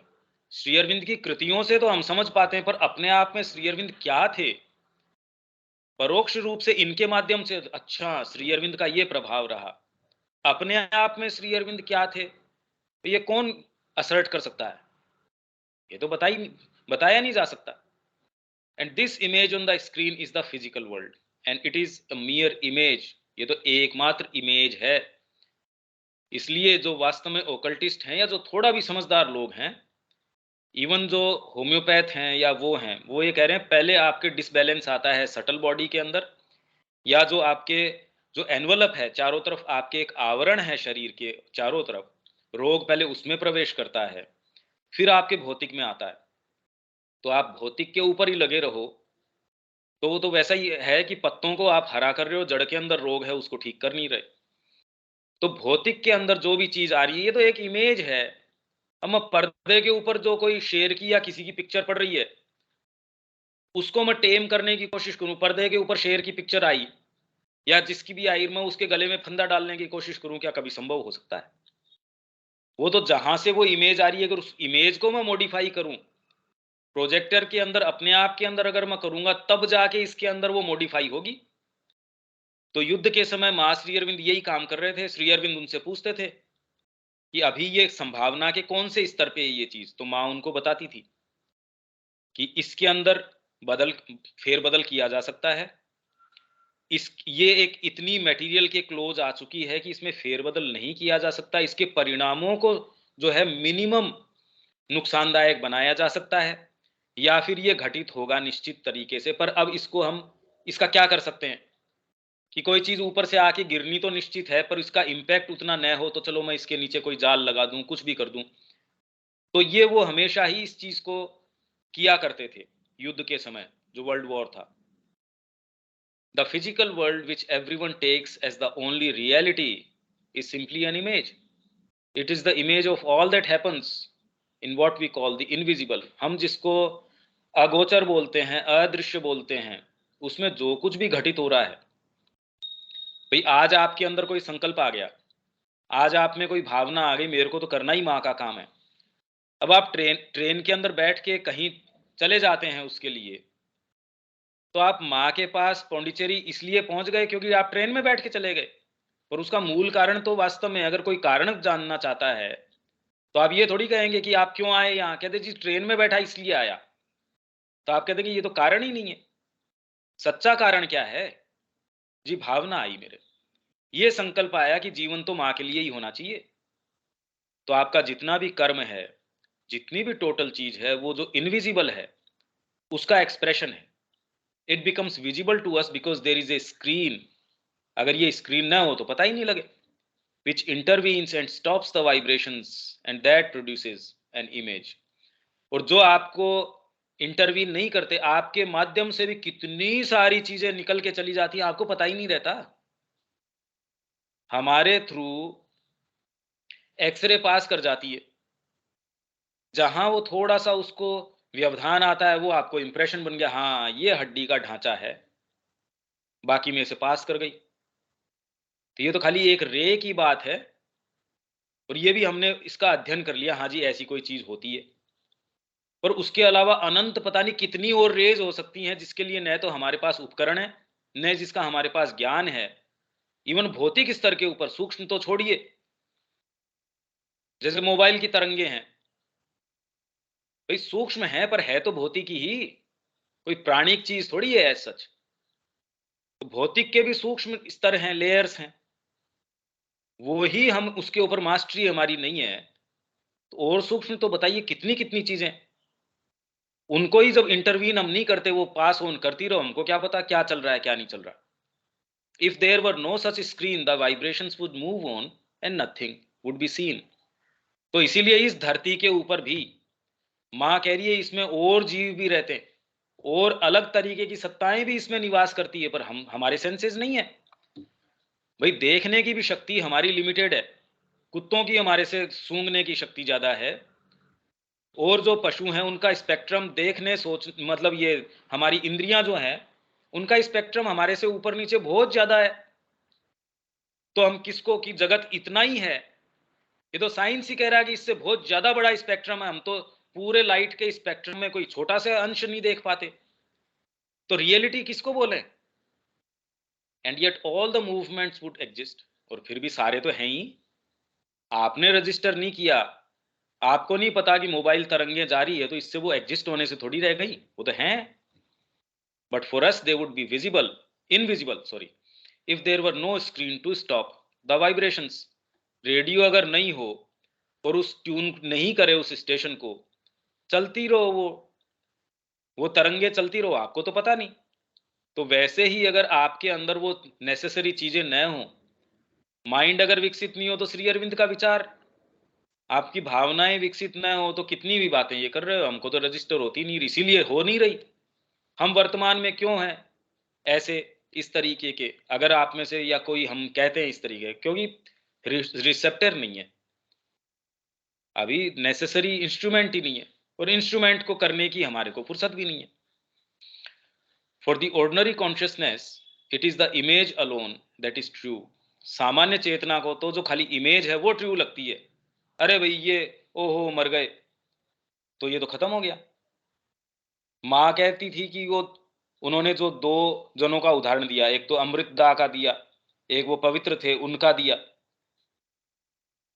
कि वो तो मेरे अंदर निवास कर रहा है, तुम लोगों से बातचीत करते टाइम वो तुम लोगों को देख के खुश होता है, वो यहाँ आश्रम में तुम्हारे सबके साथ रहता है, काम करता है। और वो कहते ये माता जी कैसी बात कर रही हैं। इतने इतने उदाहरण हैं, मातृवाणी में तो इतने नहीं है, पर एजेंडा के अंदर तो बहुत है, बहुत उदाहरण है ऐसे। पर सामान्य चेतना क्या है? शरीर अगर आपको नहीं नजर आ रहा, क्योंकि उसको तो एकमात्र वही चीज सच्ची नजर आती है। ऑर्डिनरी कॉन्शियसनेस को तो इमेज जो है, जो इमेज बनती है वही उसको सत्य लगती है। And what happens behind it is more or less problematic. वो जो पीछे कोई चीज है वो उसको फिर बाद में समस्या का घर लगती है। But in the true consciousness all that happens behind or before is the true thing. पीछे या पहले जो चीज होती है वो सच्ची है। आपके पहले विचार आया कि मेरे को मकान बनाना चाहिए, वो सच्चा है। मकान बन गया तो आप उसका अगर केमिकल कंपोजिशन का एनालिसिस करना शुरू करें, इसमें इतनी ईंटें हैं, ये गारा लगा है, ये बिल्डिंग मटेरियल लगा है, वो कारण नहीं हो सकता। और इनफैक्ट बिल्डिंग मटेरियल का भी विवेचन करें तो भी अपने आप में सच्चा नहीं हो सकता, क्योंकि आपको वहां नजदीक की दुकान पे मिले वही आप ले, आप कहीं से भी मंगा सकते हो। माता जी ने वहां गोल्ड प्लेट लगा दी चारों तरफ, तो गोल्ड उपलब्ध था इसलिए लगा दी, तो फिर सारे ही लगा लेते पौंडीचेरी के अंदर गोल्ड की प्लेटें। तो ये तो उस स्तर पे तो आप वास्तव में उसका सच्चा कारण, भौतिक स्तर पे तो बाहरी कारण भी नहीं दे सकते आप। तो बिहाइंड, उसके पीछे या पहले, डाकिए के हाथ में किसी ने भेजी हो तो आपको चिट्ठी देगा, डाकिए के कारण थोड़ी चिट्ठी आती है आपके पास। बिफोर किसी ने चिट्ठी लिखी होगी तो आपके पास पहुंची है। ये डाकिया नहीं दूसरा दे देगा, दूसरा नहीं तीसरा दे देगा, आएगी जरूर। आप चिपट जाते हो डाकिए के हिसाब, इसके कारण हो गया। ये व्यक्ति शरीर है, अरे शरीर नहीं है भाई। It is the true thing and what one sees externally is only an image, that is to say a projection on a screen of something which exists altogether independently। ऐसी कोई चीज की खाली छवि है जो स्वतंत्र रूप से निवास करती है। होलोग्राम या कोई इस तरीके का है जहां जो आजकल 3D दिखा रहे हैं कोई मशीन की, तो उसने मीटिंग ले ली, व्यक्ति है ही नहीं। उसके गोली मारोगे तो भी व्यक्ति के थोड़ी लगनी है। मैं यहां बैठा हूं, मेरी इमेज या कोई 3D इमेज दिखा के कोई पूरे कहीं रिले किया जा रहा है, उसको प्रसारित किया जा रहा है। 3D दिख रहा है, किसी को ये वहम हो गया, वो उसको अगर कुछ भी उसके साथ करे तो कोई यहां थोड़ी असर आना है उसका। तो वैसे ये है, पर इसका मतलब ये नहीं मान लेना चाहिए कि वो अनरियल है। एक्चुअल में कोई भी हम उदाहरण देते हैं, वो इसलिए उदाहरण हमेशा ही दिक्कत वाले होते हैं। इसका मतलब ये नहीं है इसीलिए कि हम भौतिक फिर अनुशासन न करें। अगर ये इमेज है, तो फिर तो जब मेरी तृष्णा मिटेगी तब मैं भोजन नहीं करूंगा भाई, तब मैं संयम ले आऊंगा। जनरली लोग इसी का मिसयूज करके क्या कहते हैं कि आप ये कहना चाह रहे हैं कि आपके भोजन की कामना है इसलिए आप भोजन कर रहे हैं। ठीक है, मान लिया मैंने आपकी बात। तो अब जब मेरे अंदर से कामना चली जाएगी उस दिन मेरे को बता देना, तब मैं भोजन की ऑटोमेटिकली नहीं करूंगा भाई। इतने दिन तो मेरे को भोजन करने दो आराम से, मेरे को रमण करने दो इसके अंदर। मेरी जो जो नीचे की चीजें हैं उनके अंदर मेरे को आनंद लूटने दो। जिस दिन मेरे अंदर से वो चीजें चली जाएंगी, क्योंकि कई पद्धतियां ऐसी है जगत के अंदर, वो कह रहे उनको इतना भोग करो उनका कि वो आपके मन में से चली जाए। अरे होता ही नहीं। शरीर परेशान हो सकता है, शरीर की लिमिटेशन है। आप खुद ये करके देख लीजिए, ये चीज तो आप प्रैक्टिकल करके देख लो। अभी आप रोज वो काम नहीं करते, सपोज आपने हर सोमवार की सोमवार सुबह जलेबी और समोसा खाना शुरू कर दिया। आप एक बार दो बार ये करेंगे, आपके लिए वो सोमवार नहीं, आपको मंगलवार भी हो जाएगा, वो मंगल नहीं बुध भी हो जाएगा। मैं ये नहीं कह रहा आपको पर्टिकुलर ये दो नाम पसंद ना हो गए, कोई तीसरी चीज। आप कोई दर्द की गोली लेना शुरू कर दो, आप 24 घंटे में एक लेते हैं या 7 दिन से एक। जनरली लोग क्या है, जनरली सिर दर्द हुआ एक गोली ले लीजिए, मेरे को तो ये मैं पत्ता अपने पास रखता हूं, मैं ये गोली ले लेता हूं।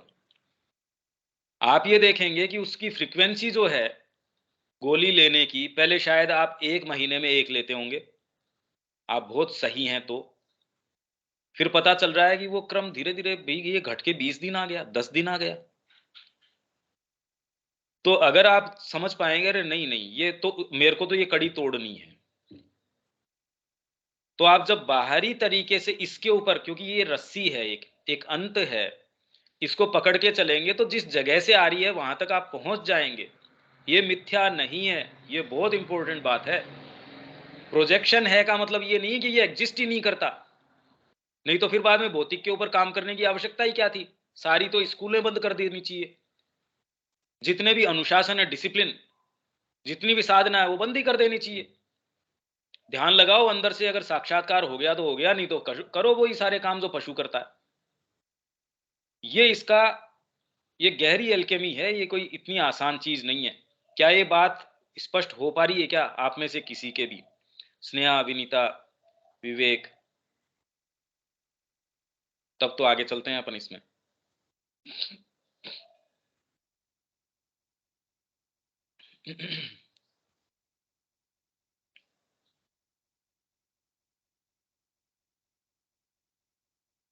हाँ भैया, थोड़ी थोड़ी हो रही है।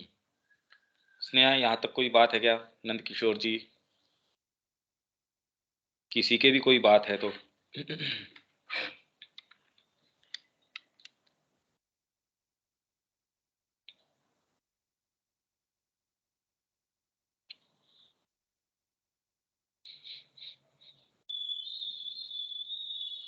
ठीक है भैया, आगे बढ़ते हैं।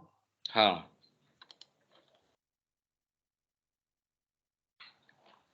ये कितना बचा है?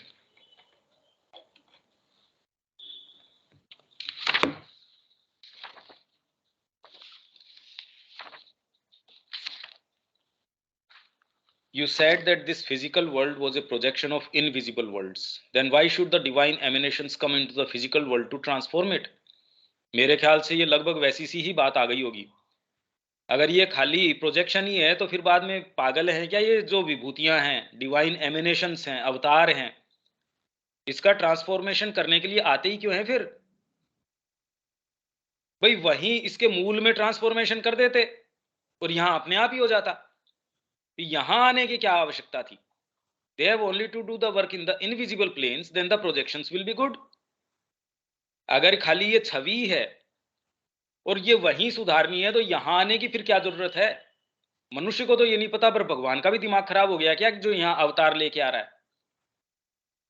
तो ये लगभग वही प्रश्न आ गया, देखिए कि अगर हम अनुभव में जाते हैं तो उससे संबंध में सारी चीजें हमारी चेतना में स्वतः उसके उत्तर इसी तरीके से आते हैं।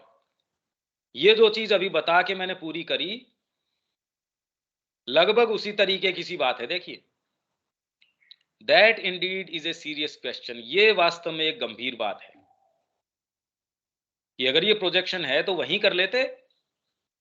पागल है क्या? उसका दिमाग खराब है। You know the image sometimes given to the universe, a serpent biting its tail. ये सामान्य रूप से नहीं, ओकल्ट जो पद्धतियां हैं, जो स्कूल्स ऑफ थॉट हैं, वो ये इमेज देते हैं, ये एक प्रतीक है कि एक सांप है, वो अपनी पूंछ को काट रहा है, गोल होके सांप पूंछ को पकड़े हुए उसको काट रहा है। And it is taken as the symbol of the infinite of the universe. ये सांप जो है, अपनी पूंछ को काटता हुआ सांप, ये इन्फिनिट और यूनिवर्स का सिंबल है। Well, it is a fact. ये एक सच्चाई है। In the creation there is a progressive, a greater and greater materialization. But we could take another image. I am taking an approximate image. The universe is a circle, or rather a sphere. But for the convenience of explanation, let us take a circle. भाई explanation की convenience के लिए अब चाहे sphere बोल दो, circle बोल दो, हैं तो सारी इमेजेज ही भाषा के अंदर। क्योंकि ये सर्कल बोलने से भी सर्कुलर नहीं हो गया और स्फीयर बोलने से स्फेरिकल नहीं हो गया। चपटा कह देते तो चपटा नहीं हो गया। भाषा की तो लिमिटेशन है। भाषा में आप किसी अमूर्त चीज को मूर्त बनाने का प्रयास कर रहे हैं, पर उसका तो स्वभाव ही अमूर्त का है। हाँ, पर बढ़िया बात यह है कि आप उसके माध्यम से अमूर्त तक जा सकते हैं अगर आप विकसित हैं तो। There is a progressive descent from the most subtle to the most material, but the most material happens to touch the point of origin of the most subtle. इसीलिए जो माँ कह रही है कि अब मेरे को पता चला कि मोस्ट जो मटेरियल पॉइंट है उसमें जो परमात्मा का आनंद है, वो उसी के लिए सारी चीज को सहन किया गया है, इतनी तकलीफ को। ये तो मतलब ही क्या है? इसलिए जस्टिफाइड है कि इतनी मेहनत करी जाए अवतरण के लिए सुप्रामेंटल के। Then if you understand the image instead of going all the way round to change matter, it is much more easy to do the thing directly. तो अब सांप क्योंकि पूंछ को काट रहा है, कहने का मतलब ये है कि सुपर कॉन्शियंट है, वो इनकॉन्शियंट के अंदर इन्वॉल्व्ड है, इसलिए इवोल्व हो रहा है। यही लाइफ डिवाइन के अंदर वो ये कह रहे हैं, वो इवोल्व इसीलिए हो रहा है। बीज के अंदर अगर पेड़ पहले से निहित नहीं होता, आता कहां से? वो इन्वॉल्व्ड है, सुप्रीम इंटेलिजेंस है उसके अंदर, अपने समय पे अपने तरीके से वही फल, वही पत्ती, वही सारी चीजें एकदम परफेक्टली वही, क्योंकि पूरा सुपर कॉन्शियंट उस इनकॉन्शियंट के अंदर है। तो ये इमेज हो गई कि सांप अपनी पूंछ को काट रहा है, मतलब उसका जो पीछे का पीछे, जो सबसे पीछे का भाग है वो टच कर रहा है, उसके सबसे आगे सुपर कॉन्शियंट है, वो इनकॉन्शियंट को टच कर रहा है। It is much more easy to do the thing directly. तो इसलिए यहां करना आसान है। आप बच्चे को कहो कि भैया ध्यान लगा ले और सारा ज्ञान तेरे अंदर उदय हो जाएगा, ये बड़ा मुश्किल है। बजाय उसको आप स्लेट के ऊपर क लिख के दे दो, भैया इसको घोट ले तू लेके, 2-4 बार करेगा वो भी सुख पाएगा। अगर उसको ये आप ध्यान की पद्धतियां सिखानी शुरू कर दो, वो भी भाग खड़ा होगा। For the two extremities meet, the extremely subtle and the extremely material touch, since it is a sphere, क्योंकि ये एक गोला है। Hence, instead of doing all that, mother draws a circle. ऐसा पूरा करने की बजाय it is much better to do this. क्या करना? Extreme material end, यहां से यहां चले जाओ भाई। एक्सट्रीम मटेरियल को पूरा गोला करने की बजाय आप जहां हो वहीं से प्रवेश कर लो। In fact psychologically it is that, आप वहीं से शुरू करते हैं और वहीं से कर ही सकते हैं। आप यहां से जहां आप हैं, इसीलिए शिक्षा में बोलते हैं कि शिक्षा में व्यक्ति को सेकंड प्रिंसिपल या वो जो कौन सा है, one should work from near to far, नजदीक से। जो शिक्षा के अंदर वो उन्होंने कई प्रिंसिपल्स बताए हैं। पहला तो यह है कि नथिंग कैन बी टॉट, कोई भी चीज बच्चे को सिखाई नहीं जा सकती। और एक प्रिंसिपल ये है कि you should teach from near to far, नजदीक से दूर जाओ। अरे पहली एब्स्ट्रैक्ट चीजें आपने बतानी शुरू कर दी, एब्स्ट्रैक्शन बेचारे को कहां से? पहले मूर्त चीज उसको, भैया ये तेरे हाथ के अंदर ठोस पदार्थ है, पर ये ठोस पदार्थ है, कणों का बना हुआ है, कण भी इन चीजों के बने हुए हैं, ये चीजें भी इतनी सूक्ष्म है कि ये एनर्जी की बनी हुई है, और ये एनर्जी भी है, ये भौतिक एनर्जी के बाद के अंदर भौतिक एनर्जी भी अपने आप कैसे रह सकती है? वो भौतिक एनर्जी प्राणिक एनर्जी के ऊपर है, प्राणिक एनर्जी मानसिक एनर्जी के ऊपर है, मानसिक एनर्जी आपकी चैत्य एनर्जी के ऊपर है, वो आपकी आध्यात्मिक एनर्जी के ऊपर है। तो आप उसको और धीरे धीरे धीरे धीरे आप सूक्ष्म से सूक्ष्म करते जा रहे हैं। वही बात इसके अंदर है, एक्सट्रीम मटेरियल एंड को आप वहीं से टच कर सकते हैं। And it is not even like this, ऐसा भी नहीं है। It is precisely for the convenience of work that all has been concentrated और concretized at one point। कार्य की सुविधा के लिए सारी चीज को केंद्रित किया गया है। परमात्मा को कोई कार्य करना है उसकी सुविधा के लिए, बजाय वो परीक्षण में सारे एक जिले के अंदर करूं कृषि का परीक्षण या पूरे भारत में लागू कर दूं, उसकी बजाय अच्छा है मैं पहले मेरे एक खेत के ऊपर करूं। खेत के ऊपर भी करने से पहले पूरे खेत के ऊपर, मेरा बहुत बड़ा खेत है, उसके ऊपर करने की बजाय मैं एक क्यारी के अंदर करके देखता हूं। तो as if convenience of work के लिए सारी चीज को कंसंट्रेट और कॉन्क्रीटाइज किया गया है एक केंद्र के ऊपर, एक बिंदु के ऊपर, so that instead of having to spread oneself out in the infinite to change things, अपने आप को अनंतता में फैलाना कि जिससे कि चीजों को बदल सकें, ये तो ज्यादा काम हो गया। One can work just on the point that serves as the symbol. जैसे आप एक छोटा सा नक्शा दिखाते हैं या कोई आपने मॉडल दिखा दिया, आप कोई सेना जैसे बात कर रही है कि एक प्लान है, टेबल के ऊपर उस जगह का पूरा टेरेन है वो उन्होंने रख दिया और वो उसको मैप करके बता रहे हैं, देखिए ये चोटी है। एक्चुअल में चोटी पे चढ़ने की क्या आवश्यकता है? ये मॉडल है, ये छोटा मॉडल ऐसे काम करता है, अब इस प्रारूप पे आप इंजन बना सकते हो या इसका बड़ा रूप बना सकते हो, जो भी कर सकते हो। तो ये पूरे यूनिवर्स के सिंबल का काम कर देता है। And from the occult stand point, earth which is nothing from the astronomical point, astronomical point के हिसाब से तो, स्टैंड पॉइंट के हिसाब से तो है क्या? इस सोलर सिस्टम के अंदर भी ये तो कोई बहुत बड़ा ग्रह है ही नहीं। हमारा जो सौर मंडल है, जुपिटर ही इससे मतलब सैकड़ों हजारों गुना बड़ा है, और सारे और जितने भी ये हैं, कितने कितने तो चांद हैं उनके ऊपर, और उनके चांद भी हमारी पृथ्वी अपने आप के अंदर उनसे बड़े तो उनके चांद हैं। 17-17, 18-18 चांद निकलते हैं रात को उनके, किसी के ज्यादा निकलते हैं। तो एस्ट्रोनॉमिकल स्टैंड पॉइंट से तो नगण्य कुछ नहीं है, क्योंकि ये सौरमंडल भी जो है, इस पूरे हमारा जो मिल्की वे है, इसका क्या है? कण मात्र नहीं है। तो पृथ्वी एक इस दृष्टिकोण से तो कुछ भी नहीं है, कण मात्र भी नहीं है। In the immensity of the astronomical skies, earth is a thing absolutely without interest. कुछ भी इसमें मतलब ऐसा है, अरे है क्या है, डिसडेनफुल चीज है, and without importance. But from the occult and spiritual point of view, Earth is the concentrated symbol of the universe। और उसके अंदर भी भारत जो है वो चॉइसेस्ट जगह है कि यहाँ की सारी जो गुत्थी है वो एक इसको दी गई है सुलझाने के लिए। इसीलिए परमात्मा के जितने अवतार हैं, जितनी सारी चीजें, उनकी बहुतायत यहाँ देखने को मिलती है, उसकी केंद्रितता जो यहाँ देखने को मिलती है। और हमको जो एक विशेष यहाँ के कारण सुविधा मिली हुई है, अगर वो हम उसका लाभ नहीं उठा पा रहे तो हम हतभाग्य हैं। ये तो हमारे लिए इस चिंता का विषय है। For it is much more easy to work on one point than in a diluted vastness। All those who do the work know this। जो भी काम करते हैं वो जानते हैं। Well, for the convenience and necessity of work, the whole universe has been concentrated and condensed symbolically in a grain of sand, which is called earth। And therefore, it is the symbol of everything। All that is to be changed, all that is to be transformed, all that is to be converted is there। This means that if one concentrates on this work and does it there, all the rest will follow automatically, otherwise there will be no end and no hope।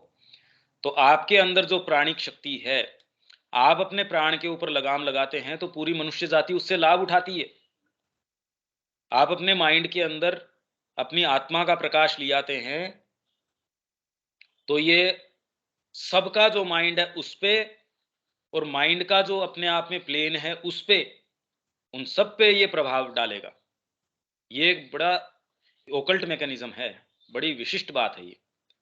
But that is also why, भाई एक जना चांद के ऊपर चला गया तो आज तक भी हम इसको कह रहे हैं ना, अभी मनुष्य तो चांद तक चला गया, पर मनुष्य में कितने एक जने चले गए? अगर आप गिनती देखें, पर संभावना खुल गई।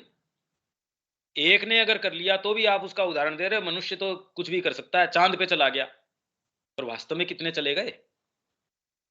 But that is also why this point appears as particularly bad, पर क्योंकि इसीलिए, क्योंकि ये कंसंट्रेटेड है, इसलिए इतना विभत्स दिखता है, इतना गंदा दिखता है, because everything is concentrated. And that can be particularly good also, for always there are the two opposites are together, and always the best borders on the worst, or the worst borders on the best. It depends on the side you look from.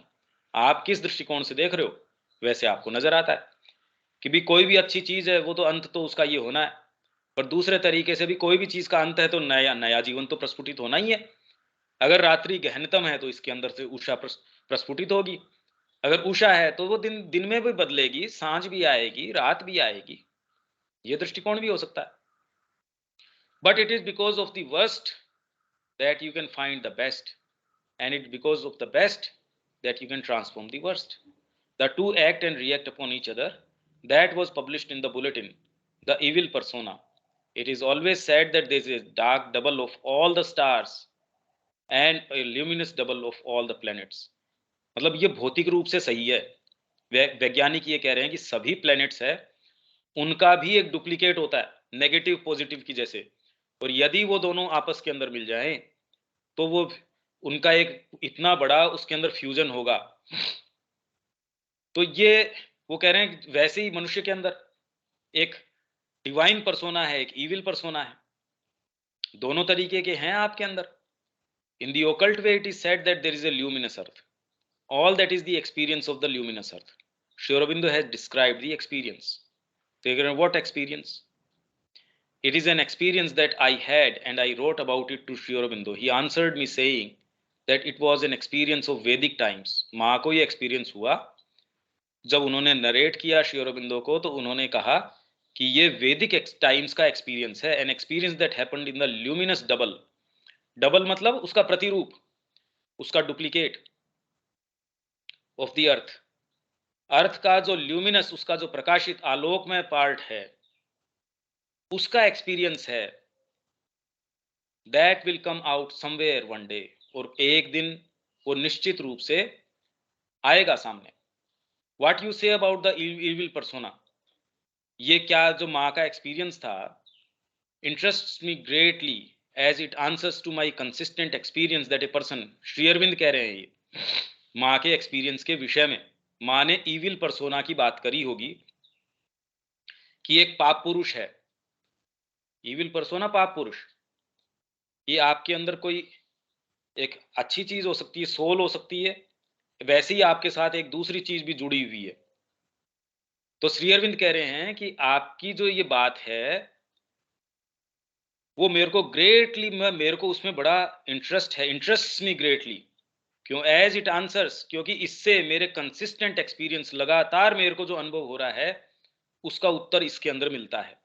That a person greatly endowed for the work. आपको बहुत सारी चीजें, निधियां मिली हैं किसी काम के लिए, ऑलवेज और ऑलमोस्ट ऑलवेज उसमें एक बीइंग अटैच्ड टू हिम, उसमें एक बीइंग अटैच्ड होता है। डैश के बाद हम देखेंगे, perhaps one ought not to make a too rigid universal rule about these things। ये तो अपनी बात को मॉडिफाई इन्होंने किया, हालांकि श्री अरविंद कह रहे हैं इस बात को एक रिजिड रूल की जैसे नहीं बना लेना चाहिए, पर ऑलमोस्ट कोई परम सत्यवादी है तो हो सकता है उसके अंदर मिथ्यात्व कहीं बड़े गहरे रूप से छिपा हो। कोई भारी से भारी चोर है तो हो सकता है उसके अंदर कोई उसका जो दूसरा पार्ट है वो भी उसके अंदर है। तो a being always or almost a being attached to him, sometimes appearing like a part of him, which is just the contradiction of the thing he centrally represents in the work to be done. Or if it is not there at first, देखिए ये सामान्य व्यक्ति की मैं ये बातें नहीं कर रहा, पर जिसके अंदर कोई काम के लिए, जिसमें कोई विशेष कोई संपदा लेके आया है, अभी तो कोई विशेष वाली बात ही नहीं है, अभी तो भेड़ें हैं एक तरीके से, बस ठीक है चल रही हैं साहब, उसमें क्या कोई इसमें ईविल और वो सारों का एक गड़मड़ चल रहा है, कभी कोई आपसे कुछ करवा लेता, कभी कोई दूसरा करवा लेता है, सुबह से लेके शाम तक की जरूरत नहीं, मतलब सुबह से दोपहर तक में ही आपके कितने कितने अलग अलग तरीके के भाव आते हैं, और क्योंकि दोनों चीजें इतनी मिक्स एंड मैच चलती रहती हैं, आप वास्तव में डिसाइसिवली कुछ नहीं कर सकते, कुछ भी नहीं कर सकते। आप अगर ये संकल्प करें कि मैं रोज अध्ययन का काम करूंगा, तो भी आप पाएंगे कि ये वास्तव में कर पाना, एक नियम के रूप में करना कि मैं माला फेरूंगा, बहुत लोग करते हैं, पर हर माला के साथ के अंदर और मैं वास्तव में सचेतन रूप से वो मंत्र करूंगा, ये कौन कर पाता है? कि उसकी धारणा करके, वास्तव में भावना करके मैं करूंगा ना। हाँ, एक पूरी करूंगा मैं या 2 पूरी करूंगा, उतने तो करते ही हैं लोग। Not bound to his personality, a force of this kind enters into his environment as soon as he begins his movement to realize. Its business seems to be to oppose. साधना करने के लिए गया या पृथ्वी के ऊपर कोई विशेष काम करने के लिए आया, वैसे ही इसको पता चला कि कोई दूसरी चीज भी उसके साथ है जो उसकी चीज को बहुत जबरदस्त रूप से अपोज कर रही है, टू क्रिएट स्टम्बलिंग्स, व्यवधान पैदा कर रही है, रॉन्ग कंडीशंस, गलत। मैं तो भगवान की तरफ जा रहा था, ये पिताजी को क्या हुआ भाई, ये तो सारे ही उठ खड़े हुए। बड़ी गहरी अनुभूति हुई, हो सकता है परिवार के अंदर किसी की मृत्यु हो जाए, या आपके साथ कोई ऐसा गहरा सदमा लगे, या कोई ऐसी चीज हो जो आपके उस अनुभूति या जो आपके प्रवेश को तुरंत उसके अंदर कोई व्यवधान ला देती हो। इन ए वर्ड, मतलब सारांश में, to set before him the whole problem of the work he has started to do, वो सारी की सारी नेगेटिविटी वो सारी सामने रख देती है कि भैया इसको सुलझाओ, तब काम होगा। It would seem as if the problem could not, in the occult economy of things, be solved otherwise than by the predestined instrument making the difficulty his own. आप पवित्रता के रास्ते के ऊपर जा रहे हो, आप में ऐसी ऐसी कामना, वासना, इच्छाएं, लालसाएं वो ऐसी भड़क उठती हैं, आप कह रहे हैं यार सामान्य व्यक्ति इतना इसके अंदर नहीं करता, मेरे हो क्या रहा है। सामान्य व्यक्ति तो फिर भी आराम से गया है, भगवान का भजन भी कोई टाइम बड़े प्रेम से कर पा रहा है, मैं साधना करने के लिए आया, साधना का तो विचार ही नहीं उठ रहा, ये हो क्या रहा है, ये तो कोई ना कोई बदमाशी चल रही है। क्योंकि यही जो दूसरी चीज है उसको अपोज करने के लिए आपको कौन सी गुत्थी सुलझानी है, आपकी सोच समझ से थोड़ी होगा वो। आपने अगर अपने आप को कोई डीपर कॉल के कारण दिया है कि मैं ये करना चाहता हूं, तुरंत ही आपको वो गुत्थी दे दी जाती है, ये लो, तो करना चाहते हो तो ये पकड़ो, सुलझाओ। That would explain many things that seem very disconcerting on the surface. Surface के ऊपर जो बड़ी व्यथित करने वाली जो चीजें लगती है, अरे ये क्या, इतना सिंसियर आदमी, वो इसकी ये दुर्गति, पर वो दुर्गति इसीलिए क्योंकि वो सिंसियर है, क्योंकि परमात्मा उसकी सिंसियरिटी के, उसको समर्पण को सीरियसली ले रहा है, इसलिए उसको कहता है कि ले अब मैं तेरे को यहाँ कीचड़ में डालता हूं, तब पता चलेगा। और उसके बाद वो कहते हैं, बाद में लास्ट में जाके उसकी परीक्षा किससे करी जाती है, उसको परमात्मा सफलता दे देता है कि ले अब मैं तेरे को सबसे जो कठिन टेस्ट है वो देता हूं, तेरे को मैं सफल कर देता हूं, अब इससे तू निकल पाता है तो देखते हैं। ये अपेंडिक्स अगली बार कर सकते हैं, यहां तक अगर कोई बात है तो हम लें, बाकी ये चीजें वैसे तो हैं मुश्किल, क्योंकि इनका हम ये कहें कि हमको अनुभव है, तो अनुभव तो वास्तव में अगर आप कोई उद्देश्य और गंभीर उद्देश्य लेके आए हो तो शायद अनुभव है। हाँ, आपको कॉन्ट्राडिक्ट तो चीजें, आप उसको कहो कि हाँ हम कभी संकल्प करते हैं तो चीजें कॉन्ट्राडिक्ट करने के लिए आ जाती हैं, वो नहीं, उसको आप इनसे एट्रीब्यूट मत कीजिए। जैसे माँ ने कहा कि तामसिक व्यक्ति हमेशा इविल जो फोर्सेज हैं, जो एडवर्स फोर्सेज है, उनके ऊपर दोषारोपण कर देता है कि ये जो एडवर्स फोर्सेज है वो मेरे को आगे नहीं बढ़ने देना चाहती, तो बेचारी एडवर्स फोर्सेज के ऊपर आप अपनी निष्कर्मण्यता को मत मढ़ो, आप करना नहीं चाहते। तो ये वाली बातें, एडवर्स फोर्सेज, इविल पर्सोना, ये अलग है, हमारी निष्कर्मण्यता अलग है, इनको मिक्स नहीं करना चाहिए। इन सारी बातों के अंदर कोई इंप्रेशन, कोई बात, कोई चीज, फिर हम इसको नहीं तो अपेंडिक्स अगली बार लेंगे, तो उसको जल्दबाजी में करने से फायदा नहीं है।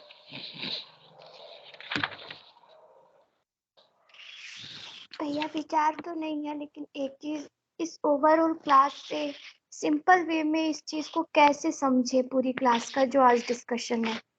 एक टॉपिक थोड़ी था, आज तो अपन ने 3 टॉपिक पढ़े हैं। पहला हाँ, तो जो था अभी रिसेंट जो अभी लास्ट वाला टॉपिक है, वही वाला थोड़ा सा मतलब उसको एक सिंपल वे में कैसे समझे, क्योंकि वो सिंपल तो है, समझ में इतना क्लियरली आ रही है। मैं मतलब खुद सामने से कह रहा हूँ कि ये सिंपल बात है नहीं, क्योंकि हम कोई डिसाइसिवली कोई उद्देश्य लेके चल नहीं रहे, इसलिए कोई चीज हमको कॉन्ट्राडिक्ट करने वाली है नहीं। हमारे जीवन में जिसको हम व्यवधान कहते हैं, वास्तव में वो व्यवधान नहीं है। रवि, मैं इसको व्यवधान कहूं कि मैं इस गेट में से, मतलब इस दीवार के अंदर से मैं घुसना चाह रहा हूं जी, मैं इसमें सिर फोड़ रहा हूं, पर ये दीवार रास्ता ही नहीं दे रही, ये व्यवधान नहीं है। मैं तो बहुत ज्यादा चाहता हूं कि भाई जितना खाना चाहता हूं उतना मैं खा ही नहीं पा रहा, मतलब तृष्णा मेरी मिट नहीं रही, ये व्यवधान नहीं है, ये तो सेफ्टी है आपकी, नहीं तो मर जाते अगर ज्यादा कर पाते तो अभी जो हमारे साथ हो रहा है वो हर्डल्स नहीं है, बाधाएं तो तब होती है जब कोई जीवन में उद्देश्य हो, और उद्देश्य की बात ही नहीं उठ रही अभी तक। तो कोई हम में से ये कोई कहेगा हमारा बिल्कुल क्रिस्टल क्लियर हमने उद्देश्य रख रखा है सामने, तब है बाधाएं। मैं यात्रा कर रहा हूं तो बाधाएं हैं, मैं कहीं मूव ही नहीं कर रहा तो बाधा का मतलब ही क्या? तो ये क्या प्रसंग समझाएं? ये कह रहे ओके, ये है अपना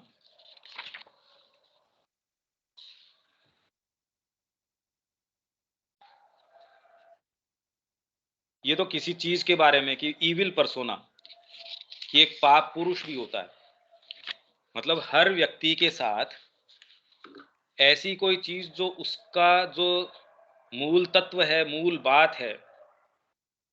मान लीजिए कि ये इसमें दानवीरता मूर्तिमान है, दानवीर कर्ण, सत्यवादी ये, क्षमाशील ये, उस व्यक्ति में हो सकता है कि उसका जस्ट दी ऑपोजिट, उसकी जो क्वालिटी का ऑपोजिट चीज तत्व भी उसमें लर्क कर रहा हो, छिपा हो, और पूर्णता तब आएगी जब वो उन दोनों को मीट करेगा।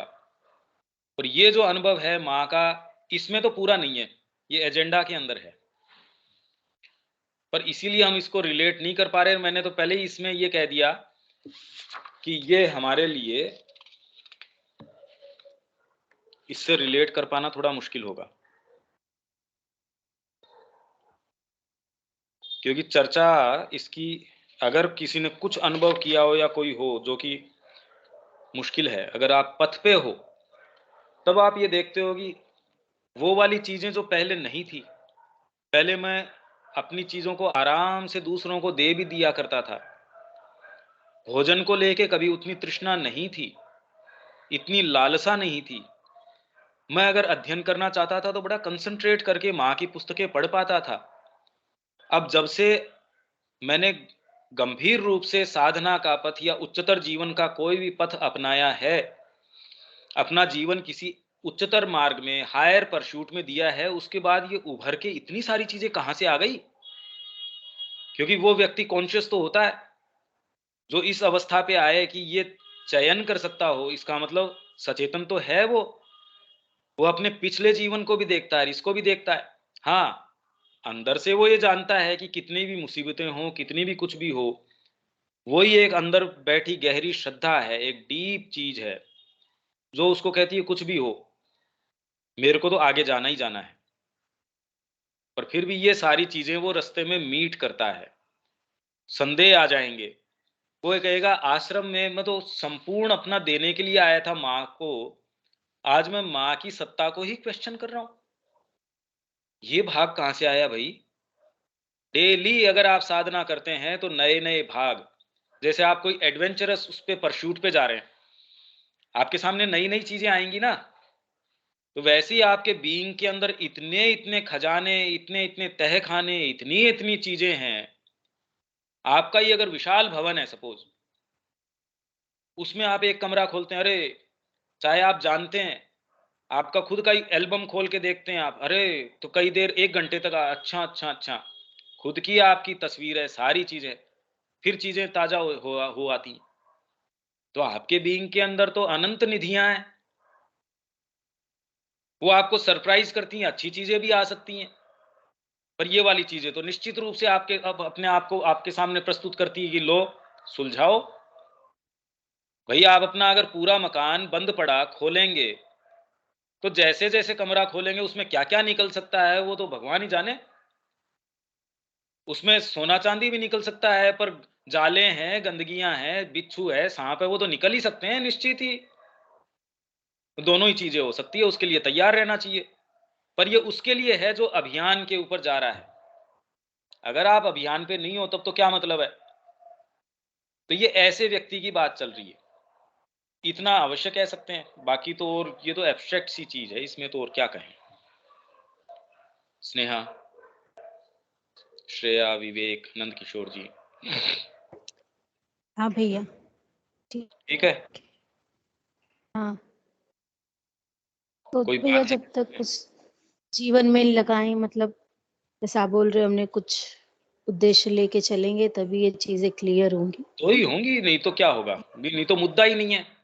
यात्रा की इसीलिए चर्चा। भैया क्वेश्चंस भी राइज नहीं हो रहे हैं ना, हाँ, मैं तो इसीलिए पहले हमारे पास क्वेश्चंस भी नहीं है। आप जो हाँ, बताते हो बस सुन लेते हैं, उसको शब्दों में समझने का प्रयास करते हैं, उसको लाइफ में इम्प्लीमेंट कहाँ कैसे करना है वो मुद्दा नहीं रहता है। हाँ नहीं हो सकता भाई। क्रिकेट के रूल तो क्रिकेट खेलोगे तो अप्लाई होंगे। कैरम बोर्ड खेल रहा हूं उसके ऊपर क्रिकेट के कहां से अप्लाई हो जाएंगे। तो साधना के नियम साधना करना चाह ही नहीं रहा और मैं नियम को जबरदस्ती अप्लाई कर दूं। भाई चांद के ऊपर जाऊंगा तो मेरे को ग्रेविटेशनल फोर्स जो है उतना मेरे को पुल नहीं करेगी, मैं आराम से उड़ पाऊंगा। मैं पृथ्वी के ऊपर अगर ये करूं, छत के ऊपर से छलांग लगा दूं चांद सोच के, क्या होने वाला है मेरे साथ। उसमें तो शायद हाथ पांव ही टूटेंगे, इसके अंदर तो जीवन चला जाता है। जी हम ध्यान कर रहे हैं, हम ये कर रहे हैं, हम वो कर रहे हैं, कुछ नहीं कर रहे हैं।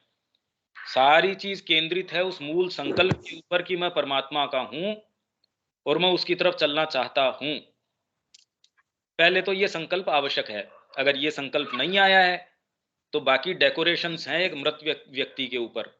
मरे हुए आदमी को आप सजा रहे हो, इसमें कोई जान नहीं है, कुछ नहीं है, और इससे कोई प्रभावित होने वाला नहीं है। एक सिंसियर आदमी आपकी बातों से प्रभावित नहीं होगा। ये इसकी मूल बात है। अपेंडिक्स अगली बार पढ़ लेंगे। जी भैया।